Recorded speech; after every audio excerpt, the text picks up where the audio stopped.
do you pass up the opportunity to spit blood in Joan Baez's face?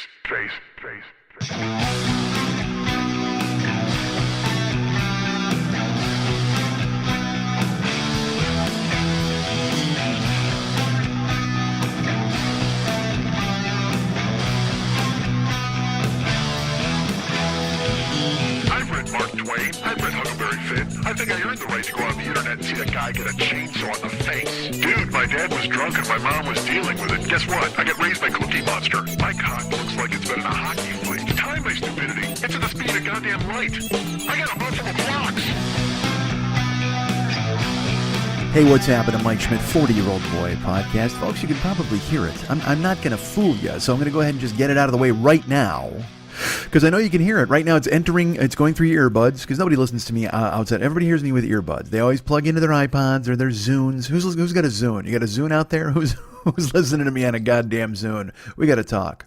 If you got a Zune, contact me, because I have an old iPod I will send you. I think I have an iPod 4 laying around here somewhere. I actually found, when I was doing the rebirth, and I found my house, I found things in my house, I discovered an old school, like the first iPod ever. Like, the white one with the click wheel and all that shit. Did I throw it away? I don't know if I did. I may have left it in a drawer somewhere. I will tell you this.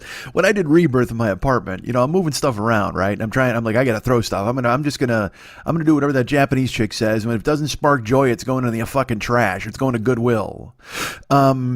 But then I found stuff that I can't part with. And one of them was the old iPod, because it's got the ghosts of so many memories of songs in there. And I don't want to go ahead and toss that into the trash, because you know what? Throwing that away is just like throwing away Kenny Loggins' I'm Free. Why would I do that? I couldn't, who am I? Who am I to think that I could step up and throw Kenny Loggins into the goddamn ocean? I can't do that. The man's free.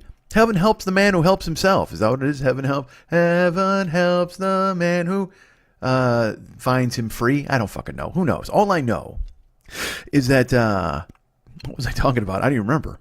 I was talking about the fact that I have an iPod still lurking around here, along with an iPod 4 and an iPod 5. They were phones at one time, and now they're just iPods. And now they sit in a drawer, because now I just use my phone and listen to music at the gym through that, because the old ones they're not on Wi-Fi anymore. This is so stupid. They're just paperweights. Get rid of them, man. Throw them the fuck away.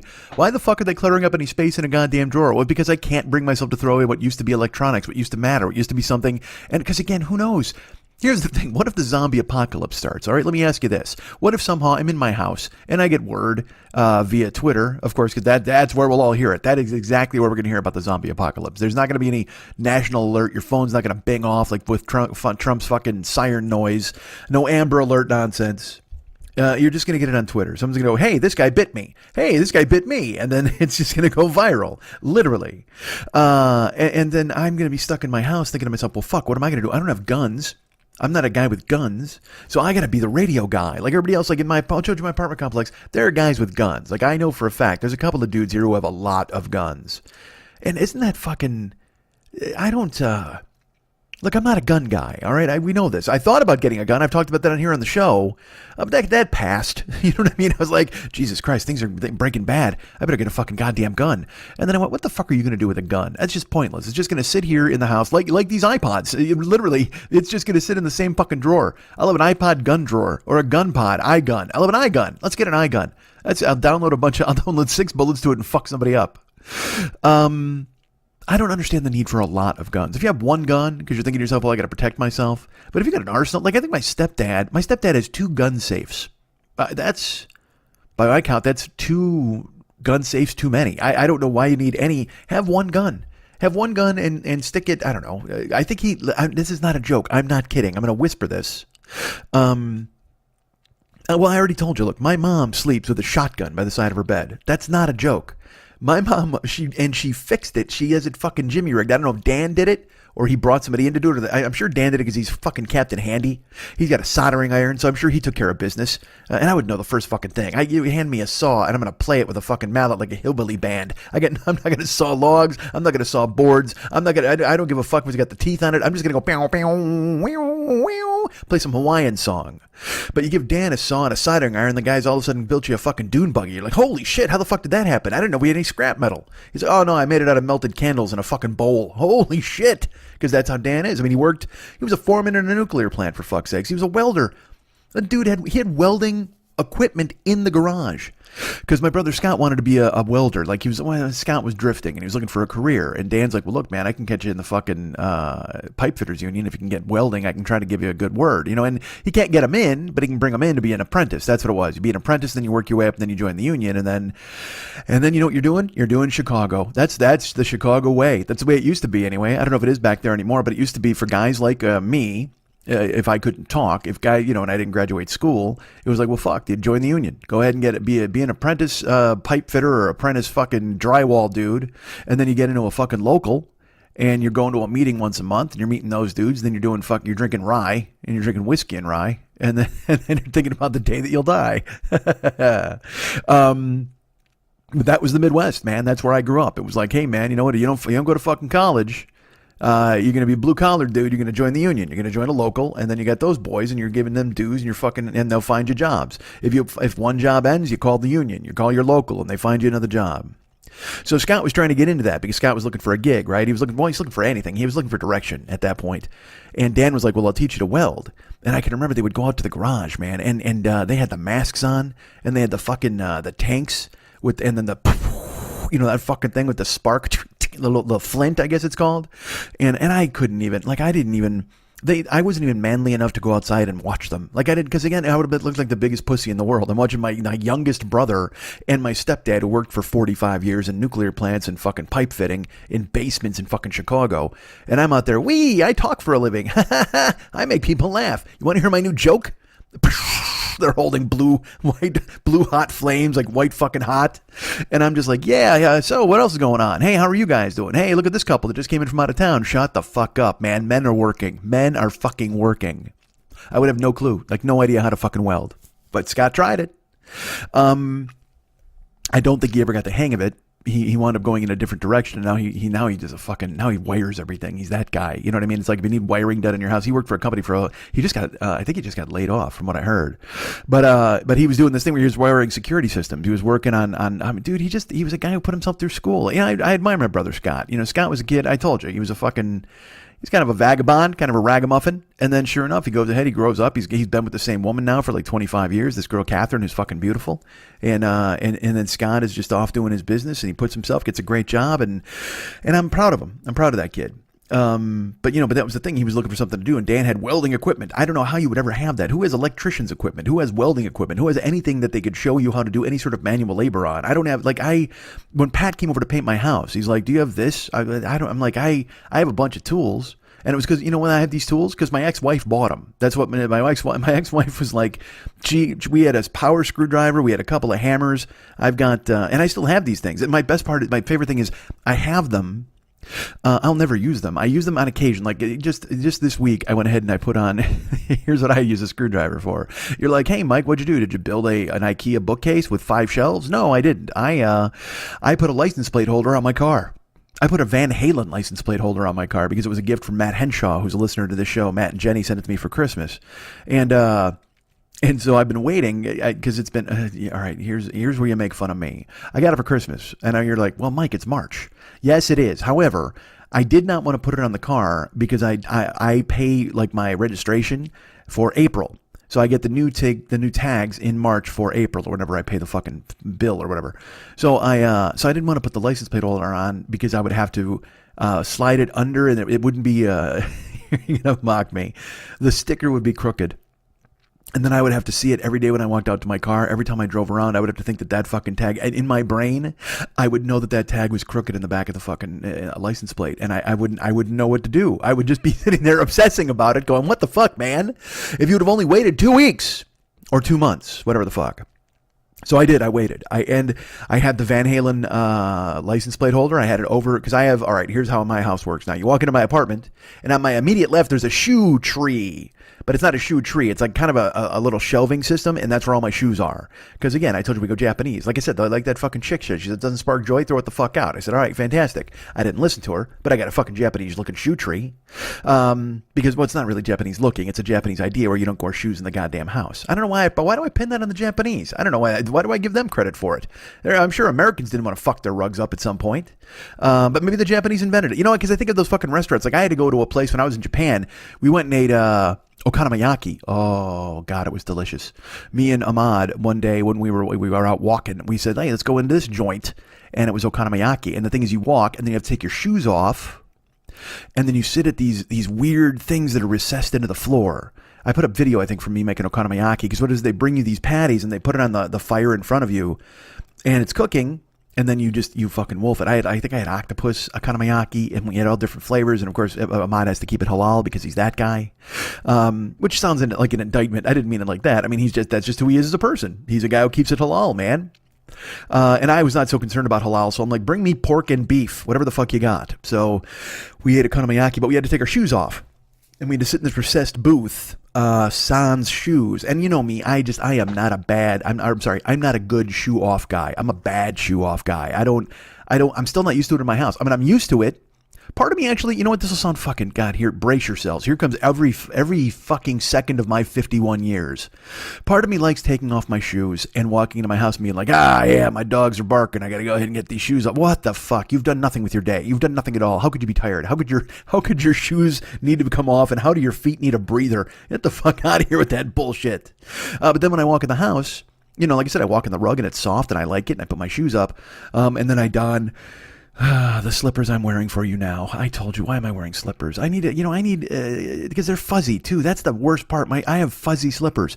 If I had, which, by the way, my favorite golfer, racist certainly, but still my favorite golfer. No, he wasn't. Hubert Green was my favorite golfer, and that's not even a lie. When I was a kid, I decided I needed to have a favorite in every sport.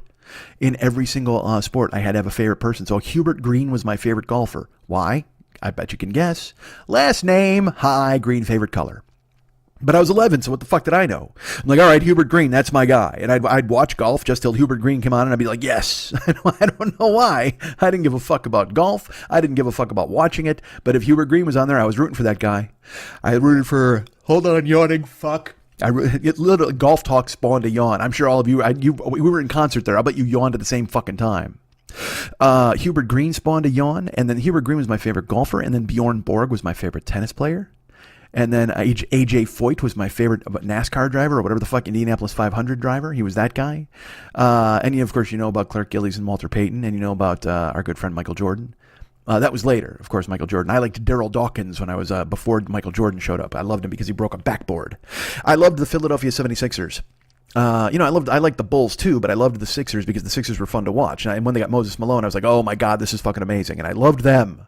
But I loved the Bulls too. And then when the Bulls got Jordan, forget it. You know, it was like that thing where I was like, all right, well, now maybe I should pay more attention to the Bulls, who I love. Because when like I said, I liked the Bulls and the Sixers. It was that thing when I was a kid, I wasn't fucking Captain Loyal. I wouldn't say it like that. You know, one of those guys like, fuck this, yeah, White Sox. I wasn't that dude. When I was a kid, I loved the Bears and I loved the Raiders. In basketball, I loved the Sixers and I loved the Bulls. In baseball, I loved the A's and I loved the Phillies. In hockey, I loved the Islanders and I loved the Blackhawks. It was just this, I still was loyal to local teams, but I loved the other teams because they were fun to watch and they were fantastic and amazing. And I could not get enough of them. So there you go. I'm outing myself as like a sports whore. I guess I had multiple allegiances. And the funny thing is, that's lasted. Like, I still love the A's. I still have a soft spot for the certainly the Raiders. I think the NFL is more interesting when the Raiders show up. And when they're good, I think the NFL is a lot more interesting to watch when the Raiders are good. The Sixers too. I enjoyed the Sixers. They were bad for a long time, and now they trusted the process, and they're getting it done. And who else did I say? The A's. Yeah, the A's. I love the A's. Fucking underdog A's. I love the green and gold. I just bought I got a fucking A's hoodie, which looks amazing. Kelly green and just beautiful. It's got the old school fucking logo on it. It says the Swingin' A's. Oh my God, is that perfect? Because then when you think of the Swingin' A's, who do you think of? You immediately think of Raleigh Fingers and his mustache. And you think of Daryl Knowles coming out of the fucking bullpen. You think of Catfish Hunter and Joe Rudy. You think of Reggie Jackson and Sal Bando. You think of Gene Tennis and Billy North. You think of all those guys. You think of Burt Camp and Harris. You don't think of any of those guys. You think of Blue Moon Odom and Vida Blue. You probably think of none of those fellas. But I, however, hold a special place in my heart for them. You know what? The A's uniforms, go look at them, because the green and gold is fantastic. The Kelly green from the early 70s was fucking great, because they wear green now, but it's more of a dark green. But dudes, in the early 70s, when they wore the Kelly green uniforms, and then they had multiple different versions. They had a gold jersey with a green A, and then they had the Kelly green jersey with the gold A. But dudes, they used to wear this white jersey with a green A on it, and they had a white jersey with like kind of gold trim on the green A or green trim on the gold. Oh my God, the white jersey was clean.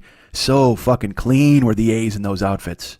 And that A, you gotta have the A, because they have that athletics across the front, and it's like, nah, man, give me that old school swinging A's. That's badass.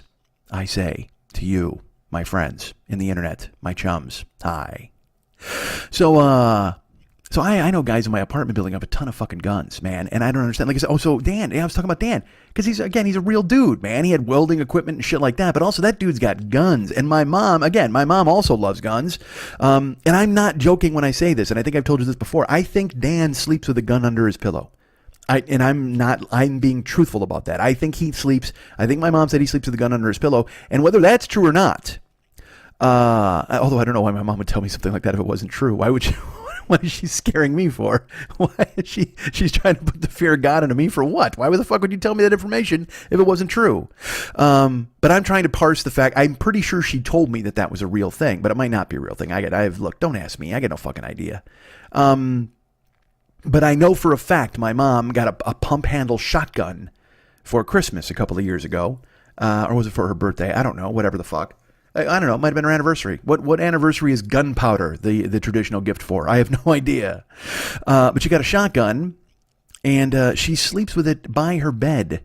But not just by her bed. Yeah, I know you're thinking to yourself, well, like Ma Barker, she's got it tipped up against the dresser. No. No, that would be far too out of reach for my mom. My mom wants to make sure to get the jump on a thief, because she has the shotgun. It's tucked into, they built the thing. Like I said, Dan put it in there. I don't know if he did it or somebody did it. But they put a mechanism in my mom's bed. That's right. My mom's got a mechanism in her bed. Brace yourselves. And normally you have to get yourself a mechanism. That's going to be some sex thing. And look, I don't want to know about that. If it is, I don't know if it doubles as a shotgun holder and whatever the fuck else it does. Don't tell me. I don't want to know. But I will tell you this. What its real job is my mom has a mechanism on the side of her bed that holds her shotgun, cradles it, nestles it, holds it tight to its bosom.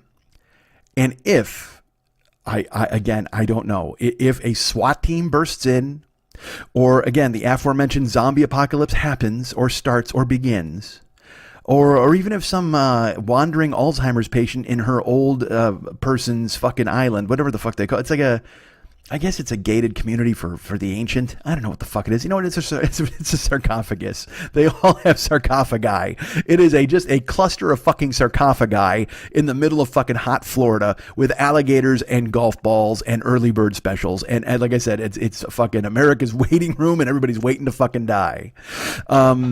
And my mom's waiting to hasten that. If you're waiting to die and you get a death wish, just go ahead and break into my mom's bedroom. Go ahead. I hope some doddering Alzheimer's fool just goes ahead and scrambles into the wrong sarcophagi. And he goes back into the bedroom and he opens the door. And my mom, who has, unbeknownst to this fucking crazy dude who doesn't even know his own goddamn name, my mom has a mechanism on her goddamn bed. And this is the total truth.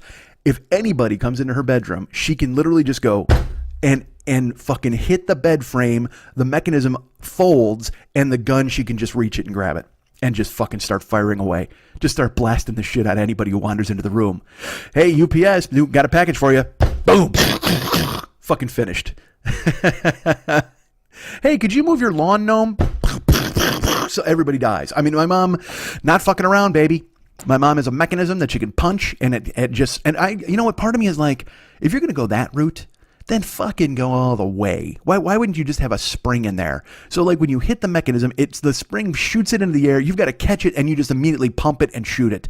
Instead of having to grab it or, even grasp for purchase, try to grab the fucking thing out of the mechanism. No. You need to hit it, and then the mechanism, I'm trying not to pound my desk because I don't know how loud that is for you guys. Just pound the bed. And the mechanism unfolds, and then chung, it just springs it into the air, and you John Wick the shit out of it. You wheel to your left, and you grab it, one hand on, sawed-off shotgun, hand on the pump, one hand on there, and my mom probably puffing on a blunt, and then and just rack it. I'll bet my mom doesn't have to shoot anybody. If she hits the mechanism, that gun shoots into the fucking air, she grabs it and just fucking racks it. Holy shit. Alzheimer's Wilson is going home. He'll immediately remember his fucking name. He'll go, oh, this is not my apartment. And he'll turn on a heel and he'll go to forget things in another place. Jesus Christ, that guy's got no issues left at that point. My mom will cure Alzheimer's. You know what? You want to cure Alzheimer's? You got someone a grandpa who doesn't remember what the fuck his name is. Tell him to break into my mom's bedroom in the middle of the fucking night. My mom will just rack that shotgun, and that guy will go, hi, I'm Roger. And he'll head home immediately. He'll know who he is, and he'll know where he should never fucking be again. That's a lot of talking. I should breathe probably, right? I should probably get some breath. Well, I didn't talk to you guys last week. You know, that's how it worked. I went ahead and I gave you, it's been a time. We know it's been a time here, there, everywhere, on a train, on a plane, on a bus with my friend Gus. That's not even a green eggs and ham thing, is it? I don't know. You know, we've lost people, we've lost time, we've lost things, and we had things going on. I will tell you this: I went to our friend Maki's memorial service last Saturday, and that was, you know, it was everything you would expect a memorial service to be. It was beautiful, it was uncomfortable, and it was something that, though it was a celebration of someone's life, you wanted it to be over as quickly as it possibly could. Just because it's a reminder of the fact that you lost your friend. I understand we're there and we're all cherishing it and we're all like, oh, do you remember that time Maki went to, fucking Bert Kreischer show? Or, hey, you remember one time when Maki went to Disneyland? Or, hey, remember when she was on because they have the, you know me, I don't, I'm not a wake guy. And I'm glad it wasn't a wake. It was a memorial service. You know, they had, I think she had been interred or what. I don't know how they handled Maki's arrangements. But this was a memorial service where it was at this funeral home, and then, you know, and I will tell you this: it was at 10 o'clock. I get there about 10 after, and you know, because it was an hour drive, and it was my own fault. Because look, I'll be honest with you, I was on time. Here's how dumb I am. I was on time. I was, you know, at the funeral home. I was 10 minutes away at 9:45. So I mean, I could have been there on time, and I pulled over. And I was like, all right, I'm going to, you know, because you talk yourself out, because I didn't know who was going to be there. I didn't know, because, you know, it's a memorial service and it's for family and friends, and I get that. But there were people who knew Maki certainly more than me, and family and friends and people she'd known for years. And so and I know it's ridiculous. In my brain, I'm like, well, I don't want to be like the first guy there, and then I get the seat in the front row and I pretend like I'm important, even though I wouldn't do that. I would sit in the very back row, as you know, so I could throw spitballs at the priest. It was a weird, I was on time, and in my brain I went, pull over, just, you know, pull in this parking lot here for a minute. And that minute turned into about 10.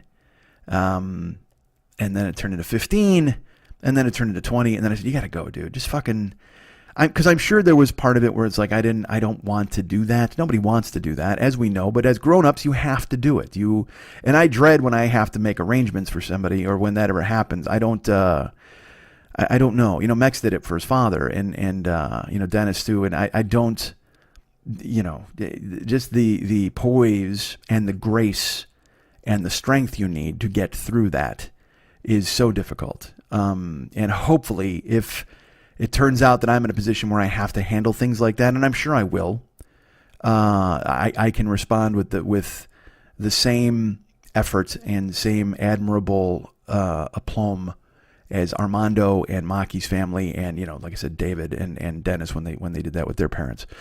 So I finally drove back, and I got there. It was like 10 after, and I also figured to myself, I'm like, well, you know, I'll just kind of hover around the margins, because I hear memorial service. I don't know what the fuck that is. I figure it's a mass, and I'm like, well, I'll hover around the margins here a little bit, and I'll be nondescript. But I'll tell you this, so I walk into this house. You know, I go to the funeral home. First of all, there's nowhere to park. That was my first clue. And I had to park up a hill and then walk down. I go in, and there are no seats left. And there's gotta be 300 people at this thing. I mean, it's a fucking funeral home. So it was in the chapel of the whatever the fuck. I don't even know. Because they had, you know, the chapel of the lilies, the chapel of the orchids, the chapel of the hummingbirds, all these, nature and death, always entwined.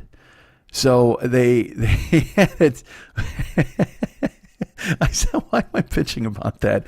It's so ridiculous. All right, but they had it there, and I walked in, and it was a double chapel. Like it looks like, if you're not popular, they can cut the room in half. But boy, was this fucking thing packed. I mean, it was overflowing into the hallway. So I pulled up, you know, I should say I walked in, and I saw people in the hallway, and I'm like, oh, maybe it didn't start yet. No, it had started. It's just that there were no seats left in the actual chapel of the Gazelle. And I saw people, and it was that thing, you make eye contact, and as I've told you, I'm never funnier than I am at a wake. And it's because I don't want to go into the room with the body. I don't want to see it. I don't want to face this. I know this exists because when I was 13, I had to do it and I didn't want to do it. And so in my brain, I've created this little safe space for myself where I don't ever have to do it again, man, even though I've had to do it multiple times in my life. And you go and you nod grimly and you hug and you pat on the shoulder and you do the things you need to do with the people you need to do them with. And then you try to flee in terror so you don't remind yourself that we are all on borrowed fucking time. But you're there for your friends and you're there for your family and you do what you can for them. But then as you get into the car to drive away, there's that moment where you're just going, Jesus fucking Christ. I mean, I don't want to be here. I shouldn't be here. They shouldn't be here. Why did that guy die? I don't understand any of this stuff, man. Nobody wants to deal with life's larger questions. Nobody, it's funny. You get preoccupied with bullshit. I just started cardio this week and I'm like, all right, man, I'm excited. I'm doing cardio. This is great. And then I'm like, I'm 51 years old and I'm sore and I'm this and I'm that. And I'm, you start to question just how much time you have left. Like I said, because Maki's my age, Brody's my age. And you don't want to preoccupy yourself thinking about the end or when bad things could happen. You just try to live in the moment and be the best you can be and be as happy as you possibly can be. And that's what I want to do. I try, but then when you go to a memorial service, it just brings everything into sharp relief and it makes you go, oh, Jesus, that's right. We're all going to die. And possibly soon. Who the fuck knows? I mean, I could walk out of this place and get fucking, they could be behind on quota. Some gravedigger could smack me in the head with a goddamn shovel and throw me in a hole. There you go. You get another body on the count. I'm not even going to get to go to the fucking Chapel of the Monkey or whatever the fuck. No memorial service for me, goddammit. Unless Maki's friends wanted to hang out and say, hey, remember Mike? He was just here a second ago. We all liked him. Wasn't he great? Anybody want to say a few words? No? Let's get in the cars. They drive off. So I went into the memorial service and I hung out in the hallway. I signed the guest book, which again, it's such an odd tradition. It's such an odd business to go and commemorate the death, because there are birth books as well. When people get christening, they sign a book for that. So do you think anybody's got their christening book and their death book? Or does someone have the possessions of somebody's christening and death book? Unless it's a tragic death of a baby. Why am I bringing that up? Holy shit. I guess then you would have it, and maybe you go double duty. You have people sign the front, then they sign the back. Who knows? Why waste 2 books at that point? So I signed the book, and I there's a chair to sit in out in the hallway, but a bunch of other people are sitting there and they're talking. And then there's always that. This happens at every wedding and every church ceremony you've ever been to in your life. There's the mother or the grandmother of a newborn baby. And they had to take them out of the memorial service because they're crying, and they have to walk them around the hallway to keep them quiet. And it's that hush, that weird hush in the hallway, because we're all listening. They had the guy, they had some dude come out and bust out the fucking sermon, and he's just, he's given he was there for Maki's final service, and it was a beautiful. Everything he said was poignant. I mean, he put together his words very well, and he comforted. That was the very important thing. Was he comforted friends and family. A lot of us, it was a shock, and then a lot of us, maybe it wasn't. They saw it coming, or the family had to struggle through it for so long. But this guy did his job. You know what I mean? He didn't make it about himself. He didn't do a fucking cartwheel. He didn't say, oh, Hosanna, Hosanna, and fucking, tambourines in the goddamn air. None of that bullshit. He just, he delivered somber words of reflection, as well as a couple of fine anecdotes about his interactions with Maki. And he got a chuckle, he got a laugh with those, and then they brought up a woman to sing, and she sang just an a cappella song, and I don't even know what the fuck it was. What it was? Rain and Blood by Slayer, which I thought was an odd choice, but still, they did it. Look, Maki left specific instructions. She said, please do Dude Looks Like a Lady. I must have it done. So that woman went up there and she busted out fucking Welcome to the Jungle, and we all cheered and hooted and raised lighters into the air, for fuck's sake.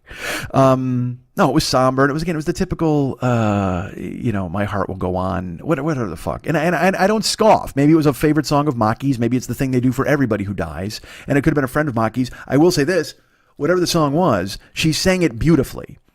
because she did it, again, a cappella, which is very difficult from what I understand. I'm not a singer. But seeing her do it and fucking hold everybody wrapped and really provide a very touching moment in between actual spoken words. And it was great. And then I'm in the hallway and I'm lurking, and it's that thing where you're making eye contact with people. And I will tell you this, dude, another thing. I'm not a grown-up. As you know, the title of the show, 40-Year-Old Boy. But I'm becoming more of a man every single day, and I'm learning things that you need to learn to become a grown-up. I think I'm doing better, certainly the last 5 years. But I will say this, I looked around, I'm in jeans, because I don't have, here's what I don't have, and I guess as a grown-up, I'm going to have to get them. I'm going to have to get death clothes, aren't I? I'm going to have to get something that's appropriate to wear to a terrible occasion, and I don't, whether it's I'm burying a cousin or I'm watching the Hindenburg try to land, I'm going to need to have something appropriate in case the news decides to come and photograph me. Nobody wants to see me in my hoodie and jeans at their funeral, I'm assuming. But at that point, they're fucking dead, so what the fuck do they care? Unless they put it in the will. If they're like, Schmitty can't come with a fucking hoodie and jeans, I'm like, God damn it. And I would totally understand it. I would respect their wishes. But then I gotta go out and buy death clothes. And who the fuck wants to go buy, especially fat guy death clothes? You know what I mean? It's because, I'm hoping to lose weight. So if I go now to buy death clothes, and what if but I'll tell you this, fuck that. You know what? That's appropriate. If I go now to buy death clothes as being a fat guy, and then I lose a bunch of weight, say I lose 140 pounds, I'm not fucking taking that suit in. I'm just going to go David Byrne style to every fucking wake and funeral I can do from now on. Because I'm not buying multiple death clothes. Who the fuck wants to buy a bunch of death clothes? Jesus Christ. Look, buying clothes, that can be fun when you lose weight. You're like, wee-hee, you go get Pygmalion and you get all fucking dressed up. But if you're just going to buy morose death clothes, man, you don't want to buy fucking 3 suits. Who's that guy? I'm going to buy 3 Reservoir Dog suits in case all my friends die and I got to fucking interchange them. What if I got to go 3 different wakes and 3 different weekends? Do you wear multiple suits? Do you do the same suit 3 times? I don't know. Do suits get dirty? I get no fucking clue. I had 1 suit. And I would wear it for 1 day. You know what I mean? It was that I never even got to wear it to like a function. I wore my suit to the Magic Castle with Jill when we were invited by Lily, and we took a tour of the castle. And I think that was really, and then I wore it like to get my headshots taken. But even then I didn't wear the fucking pants. I just wore the button shirt and the jacket and the pocket square and all that stuff. So I was half appropriate for a wake at that point. I was ready for a way. That's all. If you had a way, I could show up. But if you had a wake, fuck, I got to put my pants on. God damn it. Nobody wants to put pants on and go see a dead guy. That's exactly what nobody wants to do. It's literally, I'm betting this. If you asked everybody, if you said, hey, what do you never want to do? And it would be put pants on to go see a dead guy, unless I'm in Stand By Me. That's the only time I want to put pants on to go see a dead body. But if you tell me I got to put pants on to see a dead guy, fuck that. I'll pass. I'm staying home for fuck's sake. So, you know what? I'll tell my friend to sign the book for me. So they'll think that I was there. So I'm lurking in the hallway, and I'm making eye contact with people I don't know. And that's the thing is, everybody has a black suit. And not everybody, but there was a majority of people who had black suits and looked good in them. And again, like I said, is that a suit that they wear all the time, or is that the death suit? Is that something you have zipped up in the closet for when somebody gets their head cut off in a fucking car accident? And you're like, fuck. And you can unzip it and you go, do I have to take in these pants, or do I just wear it as is because my dead friend's not going to care? Or is he? Is his ghost going to show up? Oh, dude, what if you underdressed for somebody's wake and then they haunted you for the rest of your life? And look, that's a petty motherfucker, by the way. That's a petty ghost. Go haunt somebody else. Go haunt somebody who deserves this shit. Don't haunt me just because I didn't wear the right belt. I can't fucking handle that. That's a petty ghost. Fuck you, petty ghost. By the way, Petty Ghost Junction. Oh, what a fantastic show when I was a kid. Petty Ghost Junction. All right. But yeah, don't haunt me just because I wore the wrong fucking shoes. Hey, you can't wear brown shoes with a black suit. Woo! You show up every fucking day for the rest of my life. Dude, go to heaven already. Leave me alone. There's supposed to be angels and virgins and everybody else up there you can fuck. Why are you down here bugging me because I wore the wrong fucking pants? Jesus fucking Christ. You died. I was there. I paid respects. I went, I did some solemn nods. I signed a fucking book, and maybe I didn't wear the right clothes. So what? You think I underdressed for your fucking wake? Well, I'll tell you what, look how fucking overdressed you are for Earth now, man. You're wearing a goddamn sheet. Go back to fucking heaven and talk to God and lean on him. Go talk to Freud. He's up there. I'm sure he can solve out what your fucking problem is, because this is absolutely all about you and not about me at all. You're dead, man. Don't try to control my life from the afterlife. If I don't want to wear the right pants to your fucking wake, I won't. That doesn't mean I don't respect you. I respect you, motherfucker. I absolutely do. But you know what? Fuck that. I don't like pants or certain pants or a suit. I don't want to buy a death suit. If I buy a death suit, it brings me that much closer to death. I don't want to fucking do that. Isn't that the irony of it? That, the closer you get to death, the more death clothes you got to buy.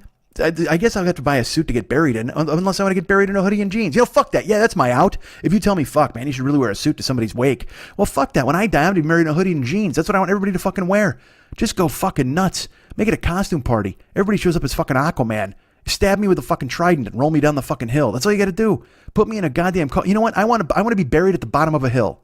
And here's how I want it to work. I want you to put me in a... have an open casket for the wake, because everybody's got to come along and give me a smooch, and then fucking close the lid on the goddamn thing, seal it up, take me to the top of the hill, and just fucking toboggan the shit out of me. Just ride me to my grave. Do that. What, could you do that for me? The UN of Evil needs to know that. I need to put it in my will or something like that.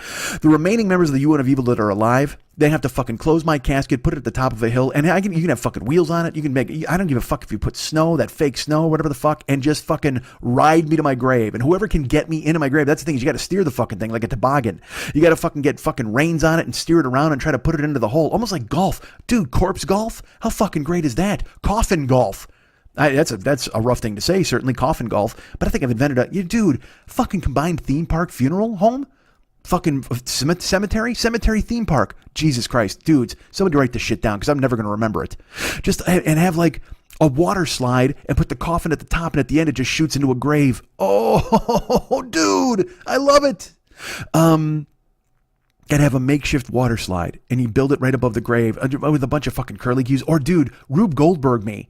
Have like a fucking, the game Mousetrap? Just have that with my coffin at the end, and it drops into a grave. Steel ball bearings, a trap falls, a mouse leaps in the air, my fucking thing goes down, some Rube Goldbergian machine where I gotta wind up doing a fucking tumble. Dude, I want my funeral to be fun. That's how it's gonna work. I'm gonna make sure that it's all planned out so everybody has a fucking bash. You know what? Fill my coffin with ice and beers. I'm dead anyway. I'm freezing. I'm fucking freezing, man. But I don't want to lay in there, because you know what? Because here's the thing: the ice melts, and then I get all wet, and then I'll mold. I don't want to mold as a dead guy. Don't put me in the fucking ground and have me mold, because if you're all wet, and then you close the coffin, you seal it. Gross. I'll mold before the bugs eat me, and then the bugs probably won't even eat me, because I'll be all moldy. Which is maybe that's good. Maybe I prefer mold instead of the bugs eating me. I don't want to be eaten by bugs. Who wants to be eaten by bugs? Alive or dead? Why is alive even a possibility? That never fucking would happen. Although, you know what? When you watch those fucking horror and monster movies, when you ever see that movie with like Kingdom of the Ants with William Shatner? And if you really think about it, if you really sit down and think about it, and I know you're probably not going to, but I'm going to make you do it right now. If the ants ever woke up and realized that they were the shit, they would fuck this planet up. If the ants and the spiders just decided to have a fucking conversation about, we could fuck this whole world up if we really wanted to. There's billions of us. Like, they would have to have all of the fucking... Because you got to get some smart queens. That's the thing. We have to hope that these... Because, everybody's like, well, the bees are all dying, which is a drag. Because aren't bees like the natural enemy of spiders? I think so. Because that just means more fucking spiders. And I know that there are spiders that are healthy that wind up killing scorpions or whatever the fuck. Dude, it's a goddamn jungle out there, literally. You got spiders killing scorpions, you got bees killing spiders, you got ants plotting against us, and I know they are. I know they're discussing it. All it's going to take is like 5 good queens. That's it. You need 5 good queens. 5 good queens could take over this goddamn planet. Right now, if they could just go ahead and mobilize all the ants, like you need a Cyrus. Holy shit, that's exactly what they need. The ants need a Cyrus from the Warriors. He gets all of the other ants together at fucking Gramercy Park, and he fucking has a fucking speech. Can you dig it? Can you count, suckers? I say the future is ours. Oh, if the ants get a Cyrus, we are fucked. Oh, man, would that be bad. I do not want that to fucking happen. I want to be long dead before the ants take over this planet. In the end, will the roaches stand idly by? Because we all know that the roaches are going to live forever, right? They outlive nuclear bomb. They defeat poison and shit already. And aren't rats against poison now? Don't rats fucking just laugh at poison? Don't they bite like electrical wires and get power and shit like that? I don't know. I fucking see these stories. Maybe I should read all of them instead of just gathering the snippets. instead of scaring myself into thinking, holy fuck, I can't believe these ants are super strong and poison doesn't kill them, and rats are super powered and they bite electrical wires to get fucking electric in their teeth, and then they can chomp you and send you to a fucking electrical grave. But I won't mind. I'm less scared of death knowing now that I've got this fucking funeral on tap where you're going to ride my fucking coffin into a grave down a hill through a water slide. I think that's fucking fun. Now I can't wait for my death. All right, actually, you know what? I can't wait for somebody else's death. We got to implement that idea beforehand. You know, because I don't want to just be, because I don't get any enjoyment out of it. If I build a theme park cemetery just for my own funeral, then I don't get to enjoy it. Unless I'm watching down from fucking heaven. Just me and fucking Kurt Cobain, Ben Franklin, just staring down at me getting buried, wondering what the fuck's going on. Because I don't think there's any doubt that both of those guys will meet me at the gates, right? You gotta figure who the posse's gonna be. Kurt Cobain, kind of a sourpuss, but I bet he's changed his ways up there. Because he went up there and he hung out with fucking Hendrix and fucking now Prince. You think Prince hangs out with Cobain? I think so. They're all friends. And there I was like, well, I don't know. Why would you run with musicians? Why would they run with you? Because I think to myself, like, maybe musicians stick with musicians. But what if, like, Jimi Hendrix was up there and he became great friends with, I don't know, Taft. William Howard Taft, former president. He and Jimi Hendrix are like best pals. Fat Taft and fucking strumming Hendrix. Taft's got a fucking Hawaiian shirt on and Hendrix is just drinking, never touches a guitar again. And because you think in heaven, like, you'd be like, oh my God, Jimmy would play forever. No, maybe Jimmy didn't like guitar. Maybe he was just good at it. And that's what he did down here. And then he got to heaven and he's like, oh, fuck, you know what my idea of heaven is? Never having to pick up a fucking left-handed six string again. Never again, baby. I got no interest in hey-joing for anybody up here in the fucking clouds. I'm stepping off, and me and Taft are going to go talk about the Smoot-Hawley tariffs, and we're going to have some kind of fucking drink. We're going to have a snifter of cognac. And we're going to talk about fucking Archduke Ferdinand and all that bullshit. What if he was a World War I buff? He was a World War II buff as well. What if he's a World War III buff? Well, then he's excited because right now, the way things are dovetailing, who the fuck knows what's going to happen, man? So, I apologize. I should tell you, I'm sick. And I don't mean to be sick. I wish I wasn't fucking sick. I was fine because, again, I've been avoiding humans. I don't talk to anybody. I don't go, except I go to the gym. You know what I mean? So, and I started cardio, like I said, but I go to the gym and you know, the gym is festering with germs and that's fine, but you do your best to try not to get sick there. You do your best to fucking come home and immediately jump into the shower and steam clean yourself. But, you know who I did see this week as I yawn again? My brother, my fucking brother Lenny. I saw him and I picked him up from the airport. And then I had to take him to the airport a day later. Like he comes to town for like a day. You know, he's off on the boats. He's making people laugh on the high seas. He's that guy, the high seas, and the C stands for comedy. And that's Lenny, man. He's fucking making it happen. So he's killing it out there on the Carnival Cruise Lines and the Norwegians, whatever the fuck.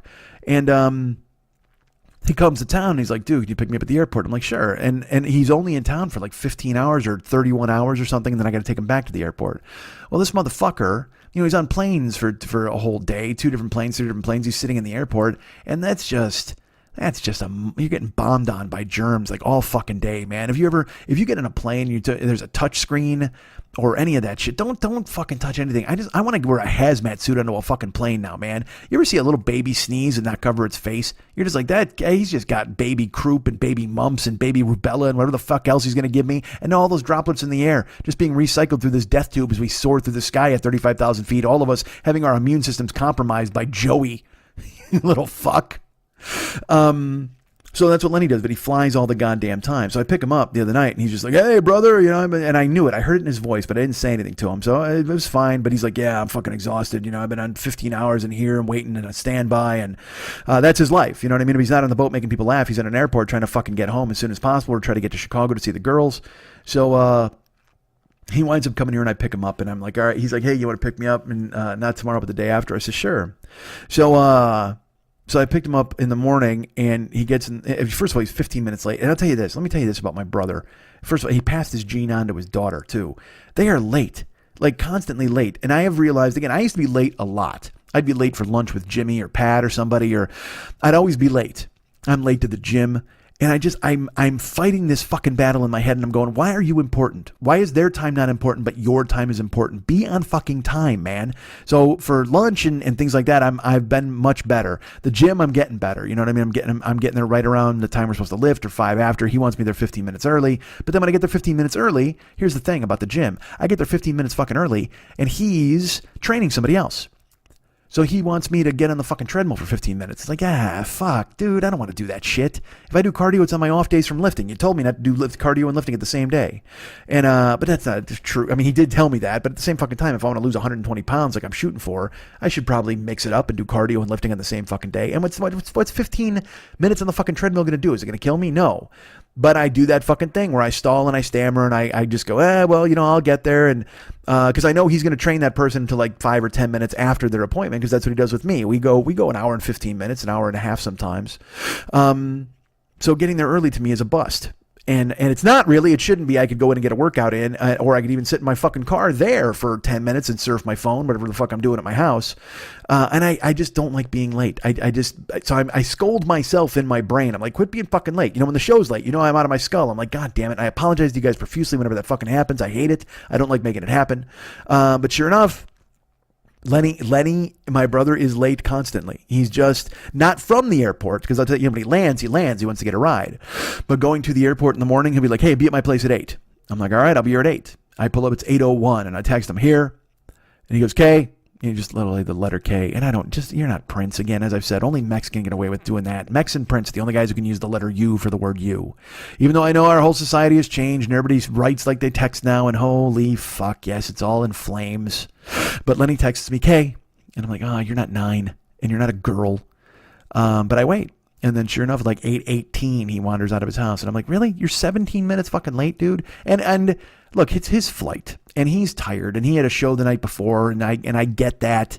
And also, look, I'm not really mad. Because again, I'm just sitting in my car surfing my phone. I don't give a fuck. But it's just, you notice things. Again, as you get old, you get cranky and you go, this guy's always fucking late. What the fuck, man?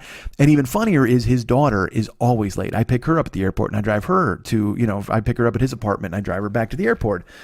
And I'll say, look, we have to leave at 8 a.m. I'm going to be at your place at 8 a.m. or 9 a.m. or 11 a.m., whatever the fuck. She's like, okay.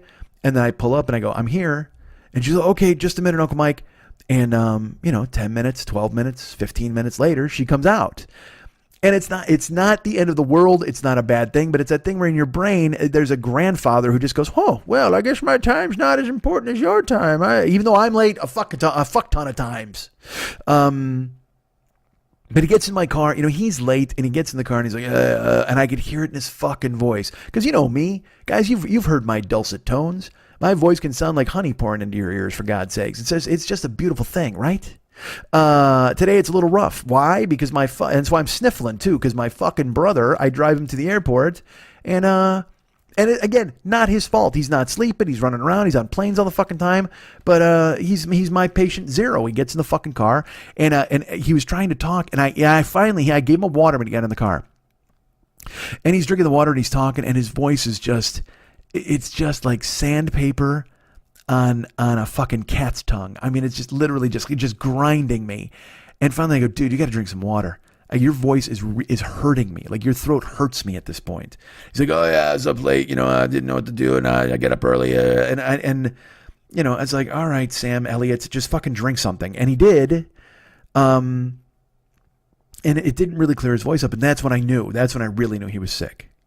And sure enough, he gets out of the car, and then I split. I go home. I do some running around. I do whatever the fuck I got to do, and I felt it in my throat like within 3 hours.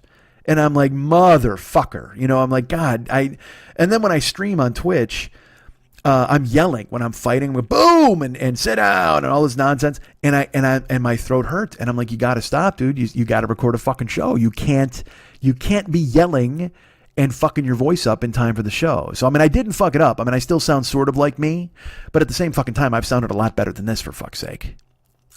So I apologize to all of you, but I don't want to be fucking sick because I'm supposed to go to Arizona next week. Wednesday, I'm on a plane. So I'm going to do my best not to get sick in the fucking air. But I also don't want to be bringing sickness into the goddamn air. So I've got, I've got 6 days now to get better. And I don't know, I took a Sudafed today, and I'm going to pound some fucking, again, that poor man's meds. I told you about hot shower, sleep, Sudafed, Theraflu. I'll do that fucking shit to try to bang it out of me before I fucking get on a goddamn plane.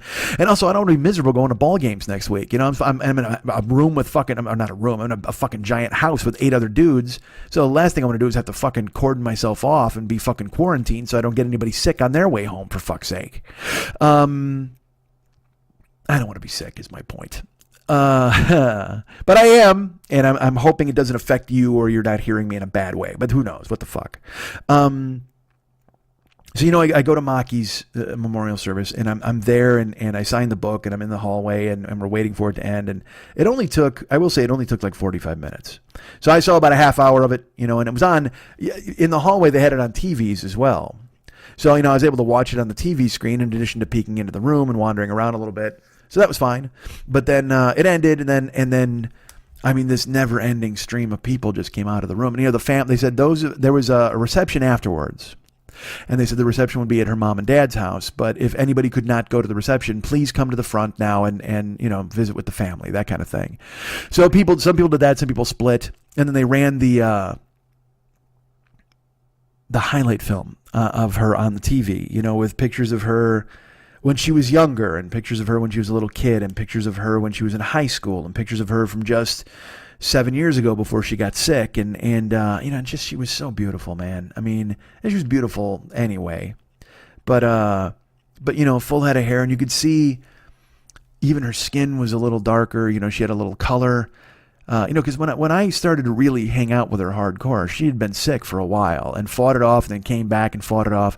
So she was in the midst of the fight when she and I became close friends, and so I didn't know her when she was vibrant. And I will tell you, we would talk. When I would go to her house, we would watch a movie. We'd go to have a sandwich. We'd talk about whatever. And when she would talk, she would speak wistfully about what it bothered her, man. She'd be like, what she used to look like, and how she used to be vibrant and full of life, and now she was doing the best she could, but she was tired all the time, and it was a frustrating thing, and she was frustrated because she was frustrated for Armando, and just that thing where they would go out and try to do the best that they could, and she still tried to live her life, but she would be exhausted, and it really frustrated her not being able to live the life that she wanted to live, and also to not look the way she had looked previously, because she, again, was kind of a fox, you know what I mean? And so for her, she was... And she was still beautiful when I would go see her, and you saw in the photos I took of her. But in her old school photos, you could see that she was, she was kind of a little number, I guess you would say. And that part of her was, she felt gone. She felt it was gone. And I would tell her, well, look, you're fighting, and it'll come back, and all that sort of thing. Whatever. We know what happened. So they're showing the video, and there's all these. Again, the clips of her as a young woman, and then the clips of her now. They would show her, she had gone to a concert, and they gotten some photos taken. They had gone to, I forget, it was the Ronald Reagan Museum or something like that, to an exhibit with an eagle or something. All these pictures of her and Armando, and her nephew, and pictures of her with friends and family. And it's just that thing where you're just watching it, and you're going, man, this is just a slideshow of sadness. I know it's a celebration. I know a memorial's a celebration. I know we're all there to remember her name one last time and to rejoice in the fact that we all got to know her. But it's probably a flaw inside me that I can't give myself completely over to the narrative of, well, our friend is happier now because she's not sick, and now let's all remember her, and that's great.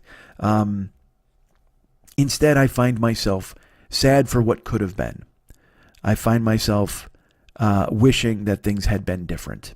And I find myself thinking that my friend had so much more to give, and so much more time to spend with people she loved, and it was just taken. And I don't claim to understand that. I don't know why it happens. Like, nobody can explain anything in this fucking world. It's just, as I've said before, the world's a fucking wood chipper, man. That's why you should just smile at people and make them happy, and do whatever you can to make somebody make their day. Just fucking reach out and help somebody. So, but I will say it was also inspiring to see that many people there celebrating our friend. And so people are milling about, and they're going around, and finally her mom emerged, and she caught my eye and came up to me, and she hugged me, and she said, you're coming to the house, right? And I said, oh yeah, definitely, I'll come by. She was, okay, we got plenty of food. It's going to be, we definitely want to see you over there. And I said, okay, great. And I let her, she's got to go talk to a million people, because that's just the hardest thing in the world. I didn't see Armando at the memorial because, again, he's receiving people, and I didn't want to be that guy, and I knew I'd see him at the house.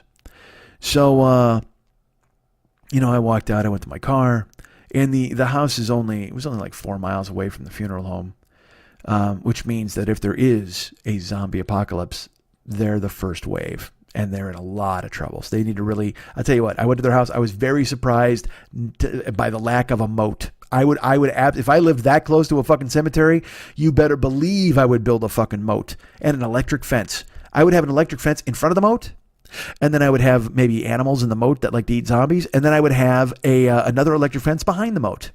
I would have a moat sandwich with a couple of electric pieces of fucking bread. Get through that, zombie. And then I would start on the tunnels underneath my house so I could tunnel to the grocery store and try to steal some ham because I would want to stay alive. Because the zombies are all trying to get in. They can't climb the fence. They're not going to tunnel under. And if they do, they get the fucking animals who want to eat zombies that bite the shit out of them. Meanwhile, I'm in a pneumatic tube flying underneath the ground going to steal a fucking can of SpaghettiOs and stay alive, baby. So if I lived that close to a cemetery, fuck that. I would be constantly building defenses. I would have pommel horses. It would be like when I went to Kuwait, there were mosques that had barriers in front because the car bombs would drive into them and they wanted to try to deter them. So there was a mosque there that had been car bombed, like just recently when I had arrived. And because I said, well, Monica, what the fuck's with all the barbed wire and all that shit? He goes, oh yeah, they had a car bomb. So now they build these, you ever see those like cement dividers that they put on the highway here?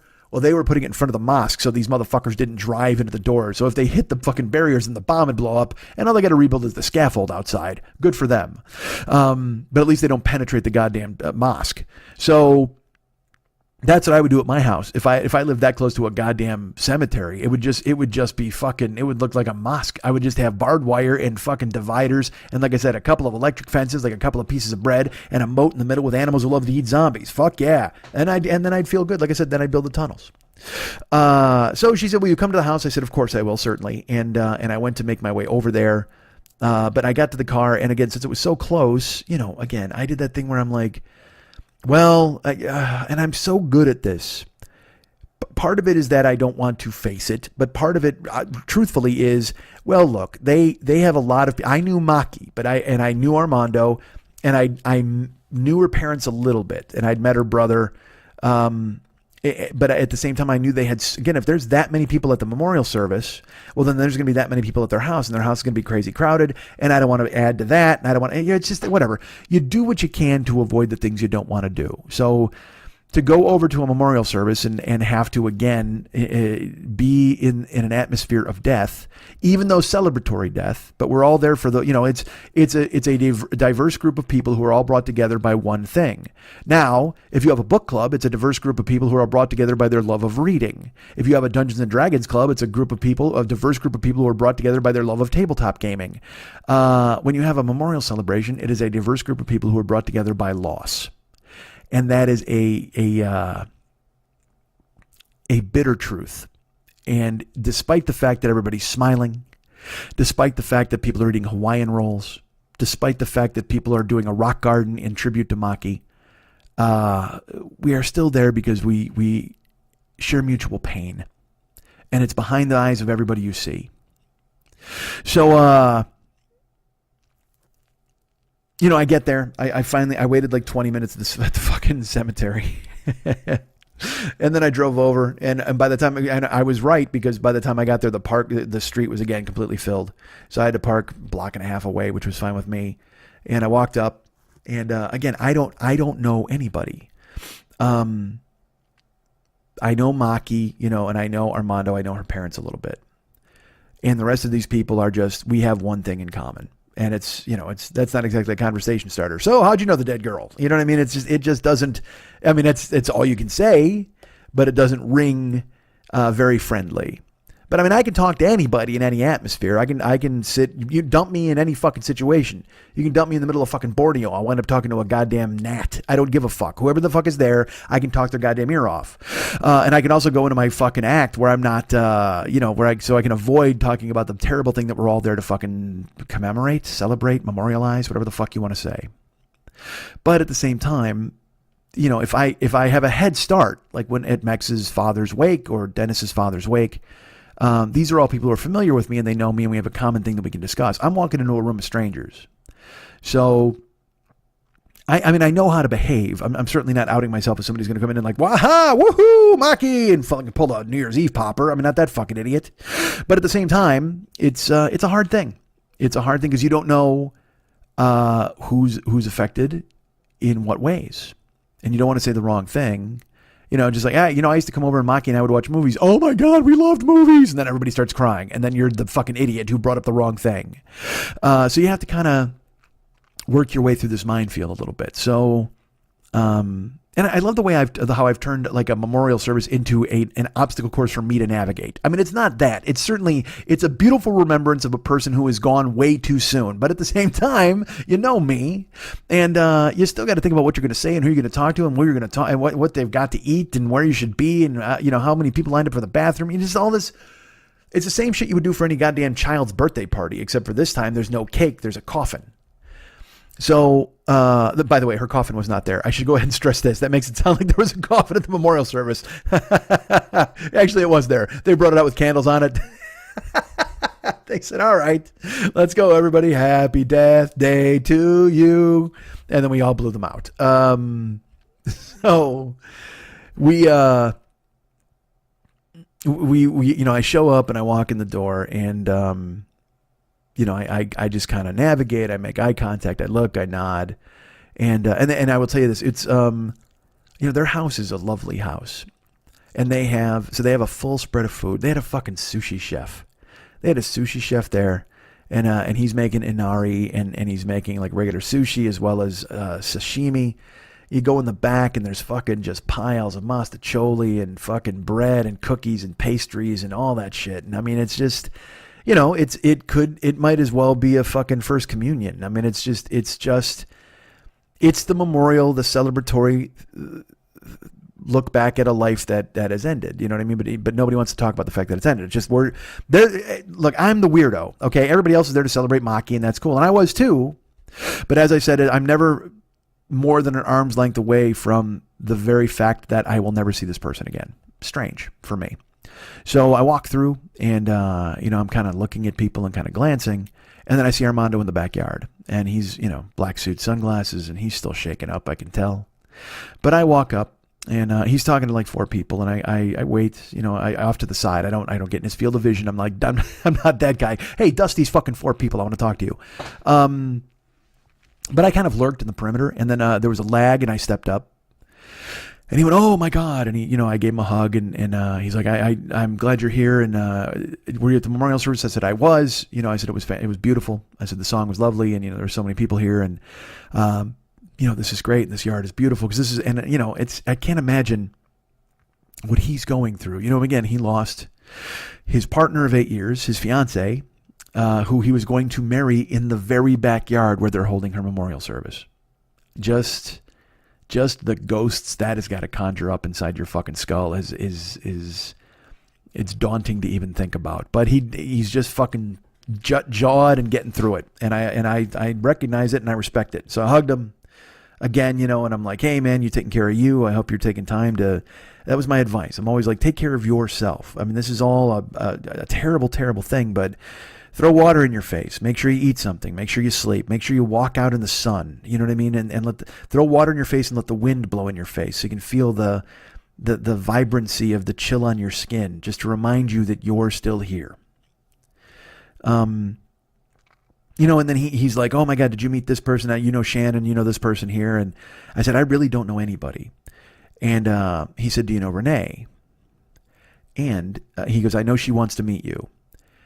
Now, I had heard from some friends of Maki's. They had listened to the podcast I did 2 weeks ago. And they reached out via Facebook because they saw the photos. Let's put it this way. They saw the photos first because they appeared on Maki's page and they liked the photos and they commented on the photos. But then they wrote me emails because they actually, I don't know if they got it through Armando or through her other friends. Renee, however, was one of Maki's best friends, if not her best friend. I don't want to be that guy. You know what I mean? Maki isn't here to refute that. You know what? Fuck it. Because she's not here to refute that. Renee is her best friend in the goddamn world. And Renee had written me and said, look, you don't know me, but I'm a good friend of Maki's. And I want to know, I know you because Maki would talk of you all the time. And she would play your podcast for me. And, Renee lived in Ohio. So Maki would call her and go, you've got to hear this. You got to hear this podcast. And she said, whenever I would drive with Maki, your voice was what was coming out of the radio. So I know who you are. And I listened to this week's show and I've been having a really hard time putting my feelings into words, but being able to hear you put your feelings into words helped in a big way. And I really hope I'll get to meet you at the memorial service and give you a hug. And that made me happy, and I wrote her back on Facebook and I said, I will absolutely be at the memorial service, and I would look forward to that hug as we celebrate our friend, and she was coming in from Ohio. I didn't even, I didn't place that, but I had forgotten she lived in Ohio. So sure enough, Armando goes, did you meet Renee? And I said, oh, yeah, no. And he goes, I know she wants to meet you. Hold on, Renee. And he calls her over and she looks and she goes, oh, and she goes, I know you. And I said, oh, hi, Renee. And she gave me a big hug, and she said, thank you. And I said, no, thank you. You're amazing. And then, she was, let me explain Renee to you really quick. She was young. She was funny. And she was just as weirded out as I was at this event. Armando he has to meet everybody and shake hands and get greeted and consoled and all of those things. But Renee and I are just we're there floating, you know what I mean? And Renee knew a bunch of other people. She knew this guy, Chris, and his girlfriend was there, and then another friend of theirs. And they used to play Rock Band with Maki until late in the night. So she starts telling me these stories. But man, she was funny. Like, I dug Renee. I was like, oh my God, because all you're hoping for in this sea of grief is a buoy to cling to. And Renee was just that. She came by in a fucking speedboat and grabbed me and threw me on there, and we drove around and we surfed the waves of grief together. It was fucking perfect to find somebody who was, like I said, young and funny, knew who I was, kind of had a sensibility that I could relate to. And because everybody else, was a lot of older people, a lot of people she worked with, and a lot of people would have no idea who the fuck I was. Oh, Mike was the host of a show that Maki liked, and then they became friends. I mean, it's just, even if you say podcasting, people still think it's fucking amateur hour. Oh, Mike has a podcast. Like, all right, whatever. You know what I mean? They don't fucking, so they think I'm some ham radio operator who fucking bumped into Maki once at the mailbox, and that's not the fucking case, man. She knew me through this show, like you guys know me through this show. Like, I know you guys when I meet you. Like, when I see you in the chat room for Twitch, or you write me, I know your names. I know some of your wives. I know your children's names. I mean, it's just, we're friends, man. It's a community. So Renee got that. Other people that I'd have to explain it, and they just be, they give you that cockeyed look like a fucking dog. You took his biscuit away. Just, podcasting, and is that a job? Like, what do you do? That sort of thing. So instead I had to pivot and go, no, I'm a stand-up comedian, but I happen to have a podcast, whenever I would talk to anybody I didn't know. And they were all very gracious. Everybody was very nice. But Renee and I, she knew who I was. So she and I hit it off. And we went over to the sushi, and we joked about the sushi. And we started to, like I said, I'm never funnier than I am in an awkward situation. And so she and I were going back and forth, and I was making her laugh, and she was making me laugh. And she's like, do you smoke? I said, I don't. And I go, but I'll join you outside. And we went outside. She goes, and this is my favorite thing. We go walking outside. She goes, I got to get my cigarettes. I said, I'll meet you out there. So I go outside. She comes out. And I go, how long has this filth been going on? Which is, to me, again, funny for someone I don't even know to fucking say that to her. And literally she just goes, today. I started this morning. Which, I mean, just a fucking home run of a response. And I laughed. And I said, really? I go, well, you know what? I'll tell you what, if this was a day for it, this was certainly the day for it. You have to go ahead and make it happen. She goes, yeah, I figured this was why not? Maki's gone, so I'm going to go ahead and try to get to her as soon as possible. I mean, it was just funny and back and forth and a little ping pong. It was great. She was super cool. And so she had a smoke, and then Chris came out, and I met him, and then Chris's friend came out, and then Renee's like, oh, he hosts a podcast. Then you got to go, all right, well, I'm a comedian and I do this, and I've done this show and blah, blah, blah, and all this stuff. And it's almost like you got to give your credits to prove to them that you're not just some fucking hobo. But then I went inside, because they were friends, and I felt intruding on friends, and I didn't mean to. So Renee was talking to Chris, and I said, all right, I'll be inside. And I went in, took a lap. I saw her nephew there, and, he was, I don't know if, again, he's a little kid. I mean, he might be 9. So he's playing with a bunch of other little kids, and they're laughing. It's that same thing I talked about at my father's wake. We were just sitting there, and all of us kids were shell-shocked. And everybody else is laughing and eating, and they're having a good time in the back of the room. And in the front of the room, there's my dad dead in a box. And it was so incongruous. I could not, and to this day, look, I'll be honest, this is 38 years later, and I still have trouble making sense of it. I understand life goes on and I understand we need it, but isn't there, can you take one day? And look, this was different. This was a memorial service and a celebration. It was billed as such.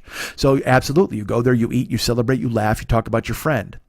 But what I'm talking about wakes, when you go and it should just be more of a somber deal, at least. And I don't know, just out of respect for me. Other than my wake, of course, where it's going to be a coffin filled with ice and beers, and then when it melts, you seal me in, so I'm old. Because again, I cannot be taken down by the kingdom of the ants. So I went outside, and there was Armando with a couple of brothers, these guys, and I explained to them. It was great. This I don't even know his name. Andy? It was a guy named Andy.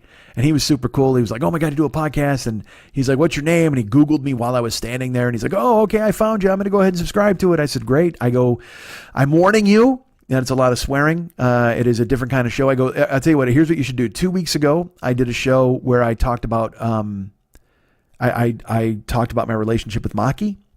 And then this week's show is a show I recorded at Maki's house. He's like, oh, no way. I said, yeah. I go, it's you'll hear me in the first 5 minutes, but then I went up and put up a rerun where I was at Maki's house. I recorded it like 2 years ago. And so you'll hear her laughing. You'll get to hear her on the show. The guy says, that's fantastic. And I go, yeah, but look, I got to warn you. They're very different shows. He goes, what do you mean? And I go, well, the one from 2 weeks ago, it's a comedy show, but I was basically eulogizing a couple of friends. I was talking about Maki, and I had another friend who passed away the day before Maki. So you'll get that, and then you listen to this week's show, and it's I swear a lot, and I'm loud, and I'm bawdy, and I'm talking about dirty stuff, and Maki's laughing, and he's like, oh my God, that's fine, I totally love it.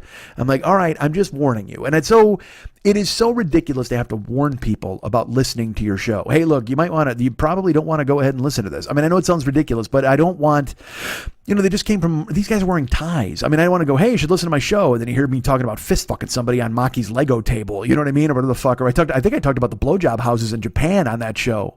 So it's a little, it's a bit of a coin flip for people who don't have any fucking idea what I do. So once they get ahead and climb into it, the first one they listen to, they're like, oh my God, this guy, he delivered a eulogy for our beautiful friend Maki. And then the next week it'll be like, hey, wait a second. What is he talking about finger blasting a walrus? Like, how the fuck did that come up?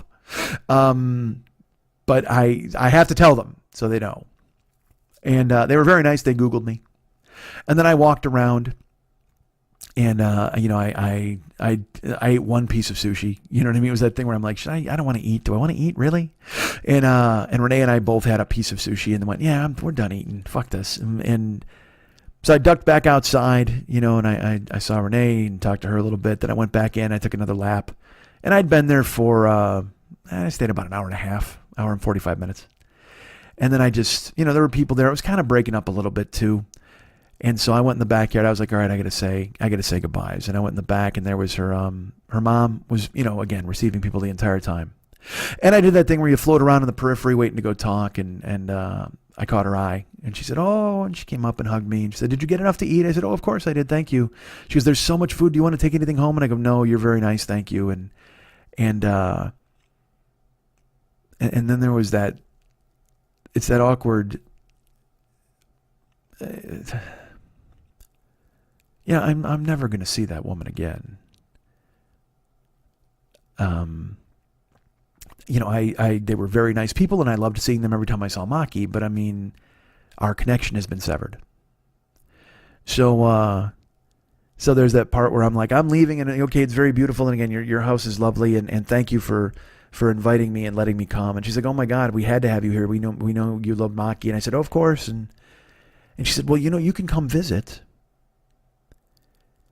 And I know it was just a reflex. And it's what you say. Even though we both know, I'm not going to visit them. Part of me did consider it in the moment where I said, oh, of course, because what do you say? No, I'm never coming here. What? Visit you? Oh, you're insane.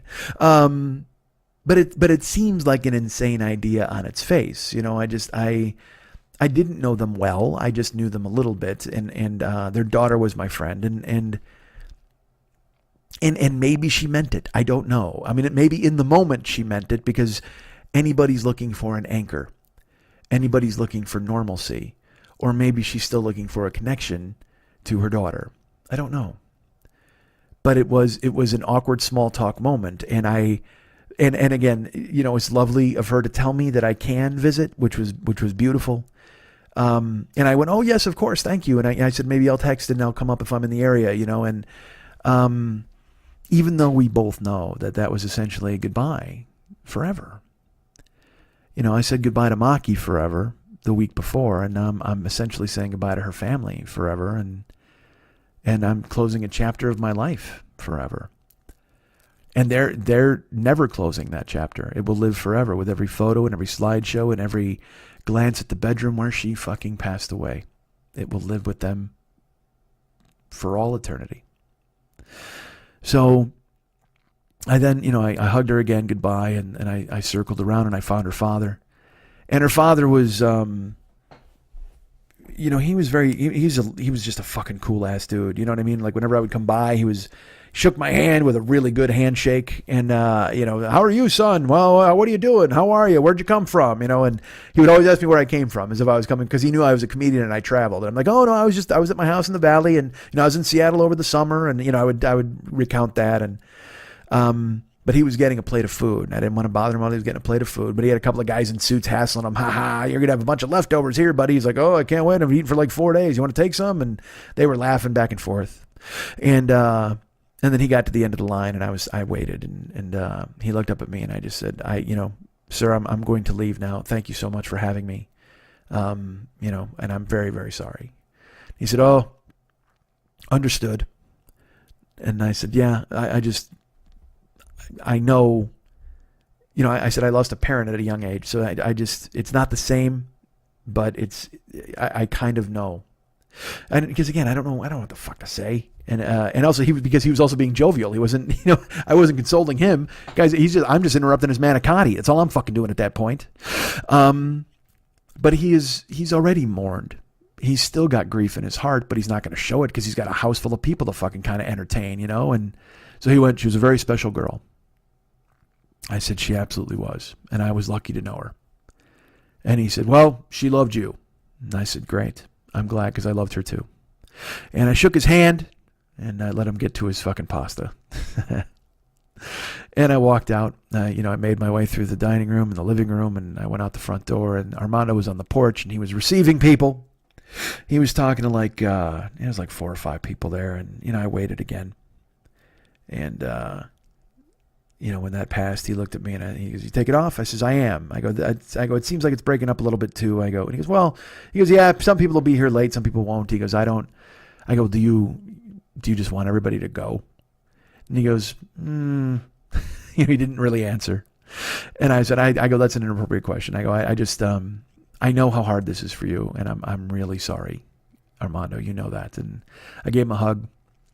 And he mentioned again that Maki was special and that she loved me and how much he loved her. And I said, well, dude, she couldn't stop talking about you when we were together. She was so excited for me to meet you. And then she, because when I'd go there, he would work. And then I would, if I even thought about leaving, she'd be like, well, stay, you got to wait for Armando. You got to see him. And so I'd wait for Armando to come home, and he'd bring dinner home, and we'd have some pizza or something, and we'd joke and laugh, and just a really good man. And I just don't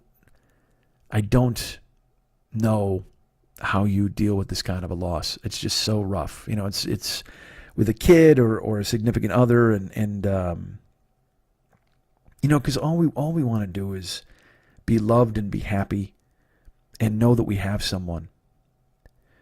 And at 51, I don't have anyone right now, and now Armando doesn't have anyone, and it's you can look forward, and it's very blurry. Like you don't know how it's going to turn out.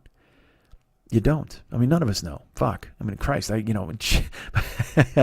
could drink a sip of water and touch my microphone and be electrocuted on the air right now. I mean, I have no fucking, none of us has any clue about how things are going to turn out. But I was glad I was able to go, and I was glad I was able to see her family and see Armando. And I told him, I go, look, man, you call me, you come see me. He goes, of course, absolutely. As soon as, we get everything squared away here, I'll definitely be in touch. I've got a lot more time now. He's off work, and and then real life. The closing out her accounts, and then getting his work to understand that he needs a week off or 2 weeks off, and in addition to mourning and losing somebody so close to you, then having to deal with the real world nonsense, I can't, I got no interest in that. And I'm sorry that he had to go through that. And it'll get easier in time for him, for her family, for her friends, for everyone. But you'll never forget. It just leaves a mark. God damn, does it fucking sting.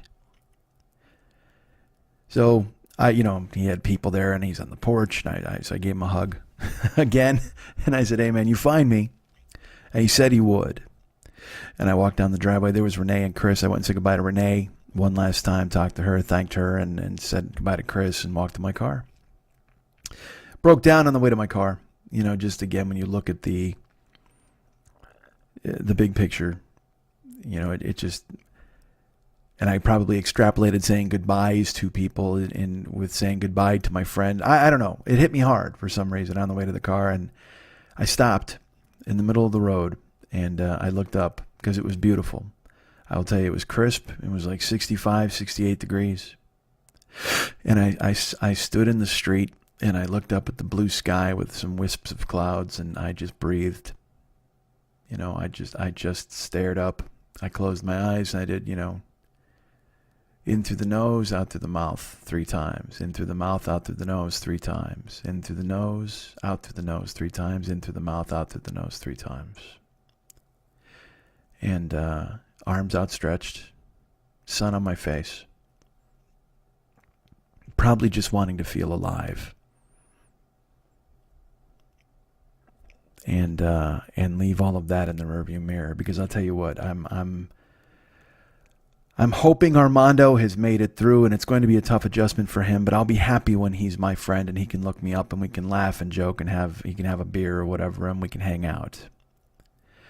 But I'm going to be even happier when I can just leave all of this death in the rearview mirror for a while and look forward instead of back. You guys can get me at Mike at MikeSchmidtComedy.com. You guys can be my friend at Facebook.com/the40year-old-boy. You guys can follow me at Twitter.com/the40year-old-boy. Did you know I'm on Instagram and Snapchat? Fuck yeah, I am. I'm Mike40YOB at Instagram and Snapchat, motherfuckers. It seems aggressive. I'm also on Twitch at twitch.tv/the40year-old-boy. There's my Twitch channel. Why don't you come over there and check me out as I'm streaming Spider-Man at the moment. Did some Cowboys on Sunday again, thinking of my friend Maki, and took a day off from Spider-Man, and her memorial service was on Saturday, so I said, you know what, Sunday, let's Cowboys. So we did. But new game coming up. Not sure what it's going to be. I'm going to start promoting a lot better, I swear. He says every week. But join me at twitch.tv/the40year-old-boy. Follow the channel. Come and visit one stream. There's a bunch of regulars in the chat room. It's fun. It's funny. Everybody's having a good time and joking, and we're all excited. Our friend Travis Barbecue is there. Our friend Radio Rob. Our friend Ruben. Our friend Kiki. Our friend Christy. Our friend Taco Chuck. Our friend Derek. I mean, all of these people. Jeremy is there all the time. Who else shows up? Some fantastic. Manny Mo is always there. He's the coolest. Everybody is great, and everybody pops in and says hi. And we've got some regulars that I don't know who they are, as a matter of fact. Did I say Christy? I think I might have said Christy. And our friend, you know what? Our friend Crystal shows up as well, and our friend Anne, the beautiful Anne, shows up. Everybody's great. Everybody's there, and everybody has a good time. And they're having fun with themselves. Our friend Murph is there all the time. So all these people hang out in the chat room, and I want you to be a part of that as well. Watching me play a game, yeah, whatever the fuck. But I mean, I'm there. I'm trying to be funny and entertaining, but it's entertaining in the chat room. You're hanging out with people. It's a community. And that's kind of what I'm trying to build. So twitch.tv/the40year-old-boy. Come and check out the Super Angry Gaijin Happy Good Time Twitching Hour that's never just an hour. Every Tuesday through Sunday. Although we've been taking some Saturdays off because, everybody fucking died. But now I think we're going to get back on a regular schedule. So yeah, our friend Ryan Dirks is the web guy for this show. You can contact him at facebook.com/Ryan Dirks. Be his pal, be his friend. And of course, David Hernandez is a jack of all trades. He's done music and he's done art for this show for so many years. You can find him if you're looking for him. Well, of course you are. Go to facebook.com/David Mex Hernandez and be his friend down there. But I'll tell you this. If you want him to do some of the artwork that he does so well, first of all, go to his website, artbydmh.com. That's ARTBYDMH.com. Check out what he can do, what he has done, and think about what he will do for you when you decide to pay him and get him on board, because I'm telling you, the guy does fucking amazing work. Fantastic paintings. Go to artbydmh.com. Like I said, you can see that he's got Valscapes, he's got Guycons, and all of those have been sold. But you can see that style of work, and he can do that. And he puts memes up all the time on Facebook. Again, if you become his friend at Facebook.com/David Mex Hernandez, you can see his work on there as well. I mean, he showcases it all the goddamn time. He's just unbelievably prolific and talented. And I think you should hire him to do some cool stuff for you, like paint a wedding painting, or a painting of your baby or your dog or an alien. Or if you want Brad Pitt from Fight Club, he can do that as well. Whatever you want, the man can do it. But you've got to check out his website and you've got to contact him. He's at Facebook.com/David Mex Hernandez. You can find him on there, be his friend, ask him some questions about rates. And to check out his work, you go to artbydmh.com. That is ARTBYDMH.com. Man, it's really quiet.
Did you guys know that Lily Von Stupp, former producer of this show, has a Indiegogo campaign to fund the Hollywood Burlesque Festival? Well, she does.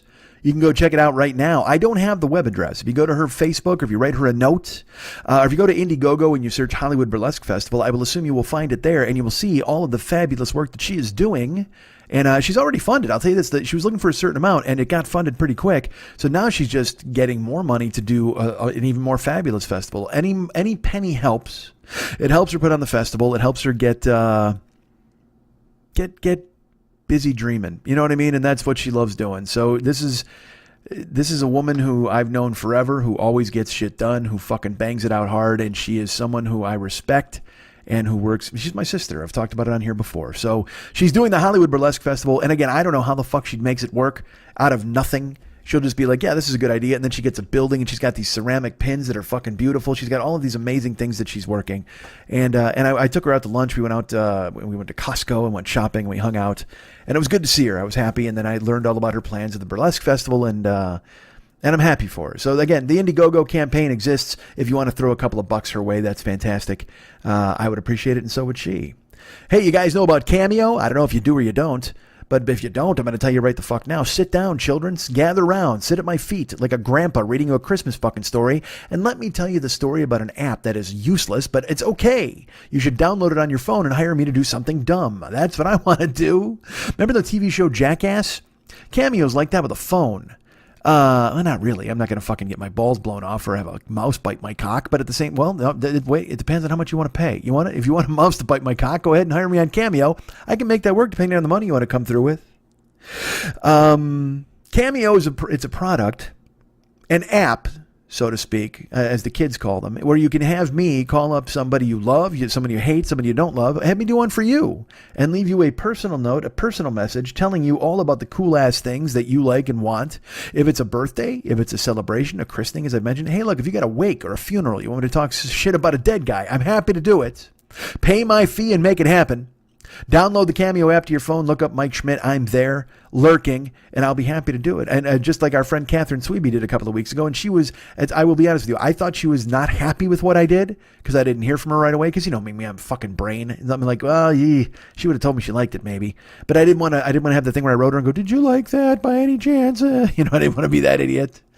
And I think I did say to her at one point, like, Cameo doesn't let me know that you received something. Because again, when I upload it on my phone, it takes fucking forever.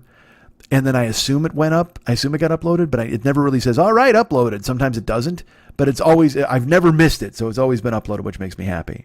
But in fact, one time I did a Cameo, and you have a week to do them. And unfortunately I waited a week, and then I started to record it like, I don't know, a half hour or 40 minutes before the deadline. And I was recording it and stuff, and then I went to upload it, and as I was uploading it, all of a sudden it said, you have missed your deadline for Cameo. And I'm like, fuck you, man, it was uploading. But they don't fuck around over there, man. They cut it loose at the second when the fucking clock strikes 12. It's a Saturday night. All the creeps are sleeping, all the cool's in sight. And Cameo cutting me off, motherfuckers. So I promise to do your Cameo in a quick turnaround fashion. If you go ahead and hire me at the Cameo app, download it to your phone, find my name, and hire me to do cool things for you. Yes, you. Hey, who wants to drive for Uber or Lyft? I will tell you this. I have codes to give you. If you want to drive in California, though, I will tell you, I just got an email from them. Dudes, they cut the fucking, the fees, not the fees for you guys. They cut the rate. So get this. They're charging a little bit more for time in the car, but for distance, they cut it by 25%. So the way I figured, if I drive a hardcore schedule, they're probably going to cost me $200 a week, because distance was the key. The time is the time. Who the fuck cares? But distance, man, that's where you made your money. And the minimum charge, they raised it to $5. Now I guess they're cutting it back down to $4 or $3.50 or something. Dudes, I don't know, but you got to do what you got to do. So if you are in a position where I wouldn't recommend it as a full-time gig, but if you wanted to just take a Lyft or a Cameo, I'm not a Cameo, Ooft, a Lyft or Uber, Ooft. You want to drive for Ooft? Who wants to drive for Luber or Ooft? Here's the codes. If you want to drive for Lyft, use my code, and it's all capital letters, MIKE, and then the numbers 720057. 720057. MIKE 720057. That's my code for Lyft. MIKE 720057. All caps on Mike.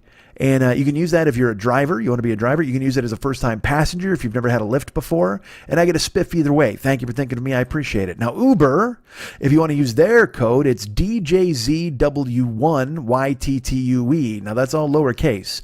DJZW, the number 1, YTTUE, all lowercase on those letters. DJZW1YTTUE. The same deal, man. If you want to be a driver, you use that code. If you want to be a first-time passenger, you use that code. If you want to just scroll it on a bathroom wall, go ahead and use that code. Maybe somebody will be getting head or something of a fucking bathroom somewhere and look up and go, you know what? After this chick finishes blowing me, I'm going to go ahead and call for a ride. Look at that code I can use, baby. Or I'll send her home in style. And I'll get that. Because, when you're getting head in a bathroom stall in a fucking nightclub, the first thing you're thinking of is, oh, I can't wait to send this girl home in style. You are a classy fella. So please, Uber and Lyft, if you want to do those things, use my codes. If you don't, I totally get it. But if you do decide to use it, go ahead and use my code because it helps me out so much. I have a YouTube channel. I have a YouTube channel, which is youtube.com/the40year-old-boy. And it's got, it's got what it's had. It's got the archives of the podcast. I've got to figure out how to put the recent ones on there, and I've got to start putting Twitch clips up there. Oh, there's so many things I got to start doing, including chats. I'm going to start doing chats again on YouTube. In addition to streaming on Twitch with games, I'm going to be doing some chats on YouTube. We're expanding the empire a little bit, especially with Uber cutting the fucking rates. I need to do something to try to make as much money online as I possibly can because, hey, man, it's the gig economy, dudes. And if you don't think I'm not holding up the peace signs right now, you are crazy. No, if you think I'm not holding up peace signs right now, you're crazy, because I am. Don't double negative this shit. This isn't Never Not Funny, baby. So please go to the YouTube channel and check it out. Look at our archives. And again, like I said, I got chats coming up too. That is going to be so fun. Go ahead and become a follower or a subscriber to the YouTube channel so you know what's happening. Just like you can follow or subscribe on the Twitch channel that I mentioned earlier. Following's free. Subscribing's free if you're an Amazon Prime person. You can use your Amazon Prime and go to subscribe through Twitch Prime. You just got to review it every month, or renew it, I should say, every month. Or you can just subscribe because you're a cool person who wants to give money without Amazon, and then that'll cost you a little bit of cash. But whatever you decide to give me is fantastic. Thank you for thinking of me. I do appreciate it. And on that same tip, if I can use the parlance of the 90s rappers, there's the Patreon page that exists. If you want to go ahead and become a patron of this show, which also funds the not only this podcast, but also the 40-Year-Old Boy Twitch channel and possible live excursions. Let's talk about this real quick. Let me finish this really fast. Go to Patreon. Go to patreon.com/the40year-old-boy. Or it might be Mike40YOB. I don't know off the top of my fucking head. You would think I would know this link. I'm going to go ahead and pull it up right now as we're talking. Let me pull up the old computer and see what it says. Patreon.com/Mike40YOB. That's me. But if you went in there and you put in Mike Schmidt, you'd find me anyway. And become a patron of this show, of Patreon. And more chats are coming there. And by more, I mean some chats or a chat. I've been neglectful, and I understand those things, and every show is me fucking backtracking and going, well, fuck that. I'm shutting the fuck up. Just like being late, turning the tide, man, making things work, and making me my job. It was what I said on January 1st, the first week of this show of the year 2019, and I want to do it. We're making some progress here into March. The streaming I've been doing very well at. I've been doing it every day, and I'm excited about building that channel, but I need to do more. I need to be better, and I will.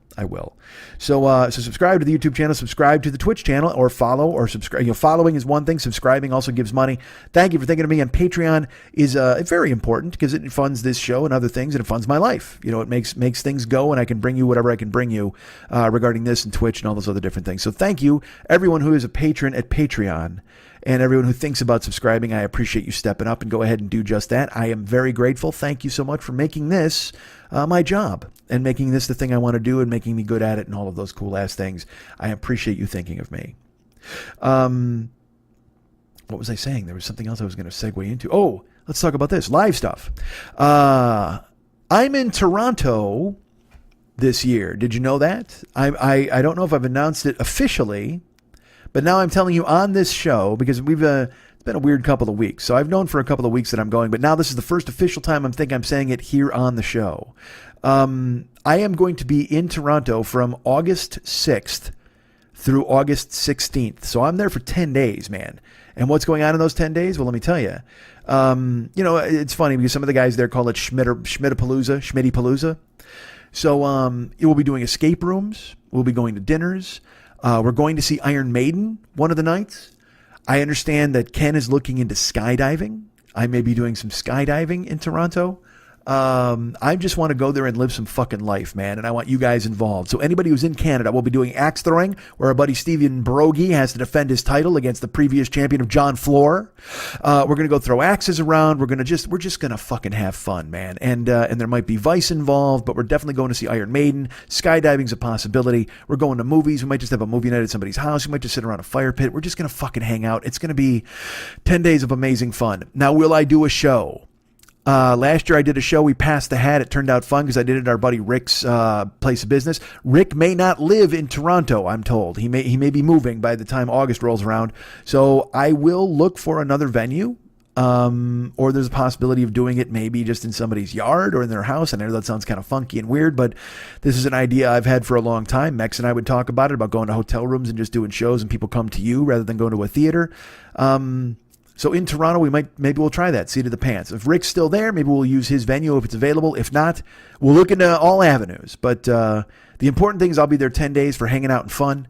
Could be just sitting around and doing nothing, just talking and laughing, which I'm really excited to spend some time with my friends up there.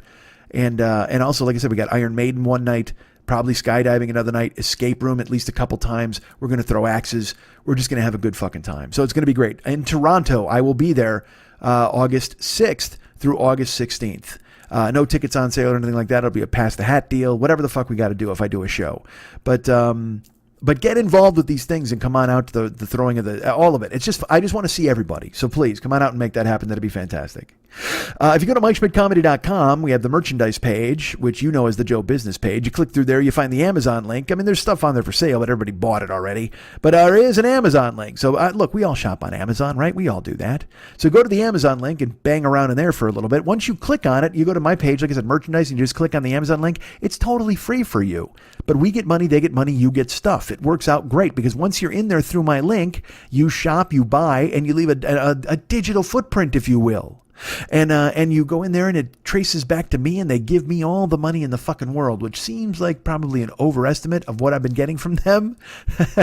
I know their guy who owns Amazon owns all the money in the world, so you would think he would give me his entire fortune, but he hasn't yet. That fucking guy. But that does exist. So go ahead to MikeSchmidtComedy.com, go to the merchandise page, which is the Joe Business page. Click on the Amazon link and do all your shopping. Like I said, it costs you nothing, man, but 10 seconds of navigation on the web, and you're doing that now as we speak. I see you thumbing through your phone and trying to find stuff to look for on your Chrome. So go there and use the link. It works out great. I appreciate it. Hey, let's talk about this. Did you know there's a sponsor for this show? There certainly is, for fuck's sake. It's the goddamn Paranoid Strain podcast hosted by our good friend Fearful Jesuit. He is the best. Right now, I demand it. You're scrolling through your phone anyway, as I just pointed out. So go ahead to the iTunes store and subscribe to the Paranoid Strain podcast. Because you're going to download it. You're going to hear it's fucking amazing. There's a new episode in there now. It's a quick hit episode. Where he tears into the Denver airport. He talks about all the dudes. He gets into conspiracy theories about Alex Jones's downfall. It's phenomenal. You need to listen to it.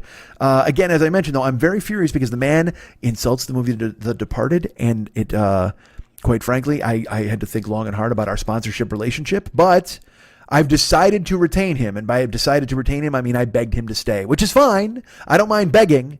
But at the same fucking time, if you can't appreciate a movie where fucking Jack Nicholson does a bad Boston accent and looks at a fucking guy and goes, "Who let this IRA motherfucker in my bar?" And the guy goes, and then he goes, "I'm just kidding you. How's your mother?" And the guy goes, "She's on her way out." And Nicholson goes, "We all are. Act accordingly." It's one of my favorite movie lines of all time. So again, I say to you, Fearful Jesuit, what the fuck, man? But that episode is available. But if you download, you get all the fucking episodes. And the guy, it's meticulously scripted. He and his friend Dana are just putting out the best quality conspiracy debunking podcast you could ever fucking hope for. It's called The Paranoid Strain. It's available right now in the iTunes store. And I'll tell you what, leave a comment in the iTunes store telling them how much you love it, how we sent you there so he knows that we're hitters. Write him a note, theparanoidstrain@gmail.com. You can get a hold of him there. Fearful Jesuit will read your note on the air because he does that. He reads all the emails. It might be a lie. But if he gets a charming and delightful email, perhaps you can even be involved in the show. Maybe you'll get a phone number to call and you can be interviewed on the show, because that's another thing that he does is he interviews people who know. Do you know anything about a conspiracy theory? You got anything to debunk? What are you doing, debunkers? If you can get a hold of Fearful Jesuit, perhaps he can work you into a narrative. But I don't know, because the man is just, dude, every word is scripted. Every conjunction, every and, but, and or is fucking nailed down by that guy. And again, I have fascination for it because I don't do that. I don't have the discipline. Like, I mean, I think if I made myself do it, I would do it. But you know me, I'm not making myself do fucking anything these days except for talk to you guys, which is fucking something I love. I don't have to make myself do it. But he scripts. I fire away. You know what I mean? It's the difference between a fucking sniper 3 miles away with a fucking scope and a red dot on your forehead and a guy who just walks in, fucking kicks open the saloon doors and just starts shooting. So it's two different approaches that both work fantastically well. And go listen to his because it's fantastic. Go ahead and download the Paranoid Strain podcast. Subscribe right now in the iTunes store. Leave a comment in the iTunes store about how much you love it. Write paranoidstrain@gmail.com. Or theparanoidstrain@gmail.com, and get a hold of Fearful Jesuit and just tell him how highly you think of his work. And I tell you, I couldn't think any more highly of it. He's fantastic, and he's a good guy on top of it. So please go to the Paranoid Strain podcast in the iTunes store and subscribe today. Now, look, man, we've been talking about a lot of death. A lot of people, unfortunately, passing away. And it's been a fucking weird month. 3 weeks, whatever the fuck. But I will tell you this. We have, there's a listener to this show. This is a listener who has been with me from the jump. I'm talking from the goddamn beginning, baby. And this person may have even been involved in Never Not Funny. I don't know if they listen to Never Not Funny, but they found me somehow. Has come to see me live at least a couple of times that I know of. Saw me at the first show in Milwaukee, and then saw me in Wausau. I think that's where I was, or Green Bay, whatever the fuck I was. It's our friend Casey Bills, who is a terrific fan and a friend and a listener to this show. And Casey Bills, he is the guy, his wife, Andrea, who's beautiful and lovely and a terrific person. She knitted me a cocksock for the microphone and they sent it to me, which is fucking awesome. And now it sits on the dresser of Triumph, which I have, where all of the things that you've sent me are. And the cocksock is on top of the Boston Terrier that Michelle gave me. But Casey and Andrea have been a part of the show from the beginning. And they've been friends of mine for a very long time. And KC, unfortunately, wound up in the hospital this week. He had a procedure, and then there was a perforation in his gut, and he was feeling bad. And he said, well, should I go to the hospital? Should I not? And then he gets to the hospital, and it turns out that he almost died. Like, if he would have waited one more day, he would have died. And I don't need to hear that shit. Stop dying out there, everybody. Stop getting sick. Just get better. Nobody fucking have this bad. You know why? For me. I don't care for you and your family, but just spare me going forward. Can we do that, please? But luckily, Casey wound up in the hospital. I texted Andrea right away, and I'm like, man, or Andrea, I don't know how to say it. I feel like a dick. I think it's Andrea. And so I texted her and I said, how's it going? You know, please keep me updated. Let me know what's going on. And he was passed out. They had to do a surgery on him. They had to fucking insert another tube, and he had a fucking drainage thing and a catheter. I mean, just all that shit. The shit you have to do when you get older. And I'm not looking forward to it. I know it's going to happen, but I don't have an Andrea who's going to take me to the fucking hospital and take care of me. So Casey is super lucky to have her, and I know that she thinks that she's lucky to have him. She knows they're made for each other. They almost took me to a fucking porn breakfast once. I mean, they're really cool people and great friends, and I just want to wish Casey the best, and I hope he feels better. I want him to just improve and take care of himself because, I don't know how long this fucking show is going to go on, but I do know that I need him around the entire fucking time, or else it's not worth doing. So Casey, take care of yourself. Andrea, and take care of you. Like I told you as well when I texted you, I said, make sure that all the things I told Armando, throw some water in your face, make sure you get something to eat, make sure you sleep. You have to be strong and you have to be healthy and ready to take care of KC if he needs it, but you have to take care of yourself on top of that. So please do. And I'm glad. So I last I heard he was getting better. I don't know. I haven't had an update just yet. It's because today I'm recording this early Wednesday. But anyway, so I hope he's much better. So I hope he's fine, and find him on Facebook. He's in the Joker's page. Write him a thank you and a good a get well deal, and tell him that you're thinking of him. That'd be great. And in addition to that, I mentioned KC Bills. I don't know if I mentioned this on the show. You know why? Because I mention it in the Twitch stream and I talk about it all the time, and then I forget to mention it on here. Dudes, my head spins sometimes because I'm talking so much these days. I talk 7 days a week. Basically, I'm talking to you guys supposedly Monday, but today Wednesday.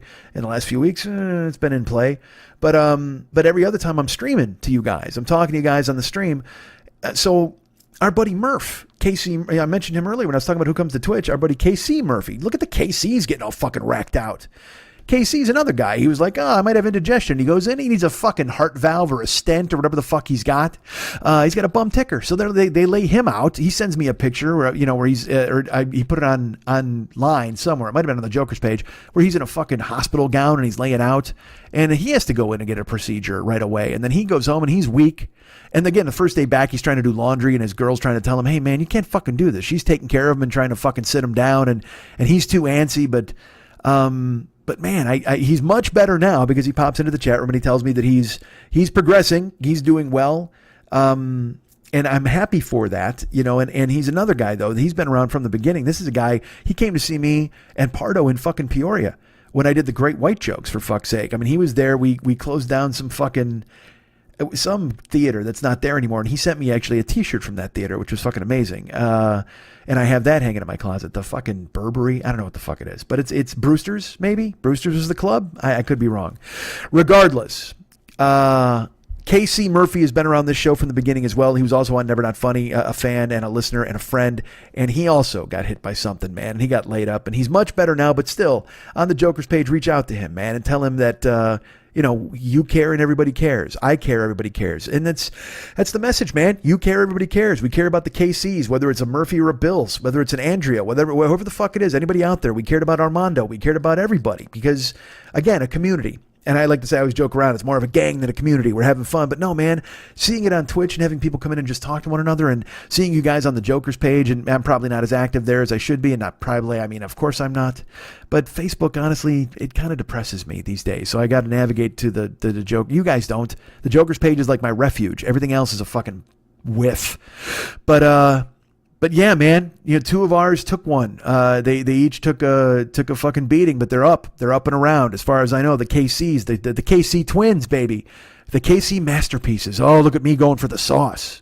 But Murph had a heart and Casey had a gut, and I hope that they're both doing so much better, and I want them around for a long time. Because again, what's the point in me talking if you guys aren't listening? I have to open a microphone and have fucking ears out there waiting for me, because otherwise I'm just talking into goddamn space. Now look, certainly I can talk into goddamn space. I think we understand that I can go ahead and say whatever the fuck I want and talk in circles. But if I've got people out there listening, it makes it that much better. Because then I know I got a cult. It's the difference between a crazy person and a cult. If I'm just a crazy, like if Jim Jones never met anybody else, he'd drink his own Kool-Aid and would have fucking died and nobody would have fucking cared. Jim Jones needed those people to drink the Kool-Aid. I need you motherfuckers to line up at my barrel and drink the fucking Kool-Aid, because otherwise there's no point. I'm just fucking shouting into a goddamn void. I need to make sure that there are ears out there. I need to make sure that there are people receiving me loud and clear. I want to be heard in fucking KC's stent. I want to hear you heard in KC's gut. I want my words to echo through KC Murphy's heart. I want my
Fuck you, Schmitty. You don't come to a throne if you're not gonna suck a dick.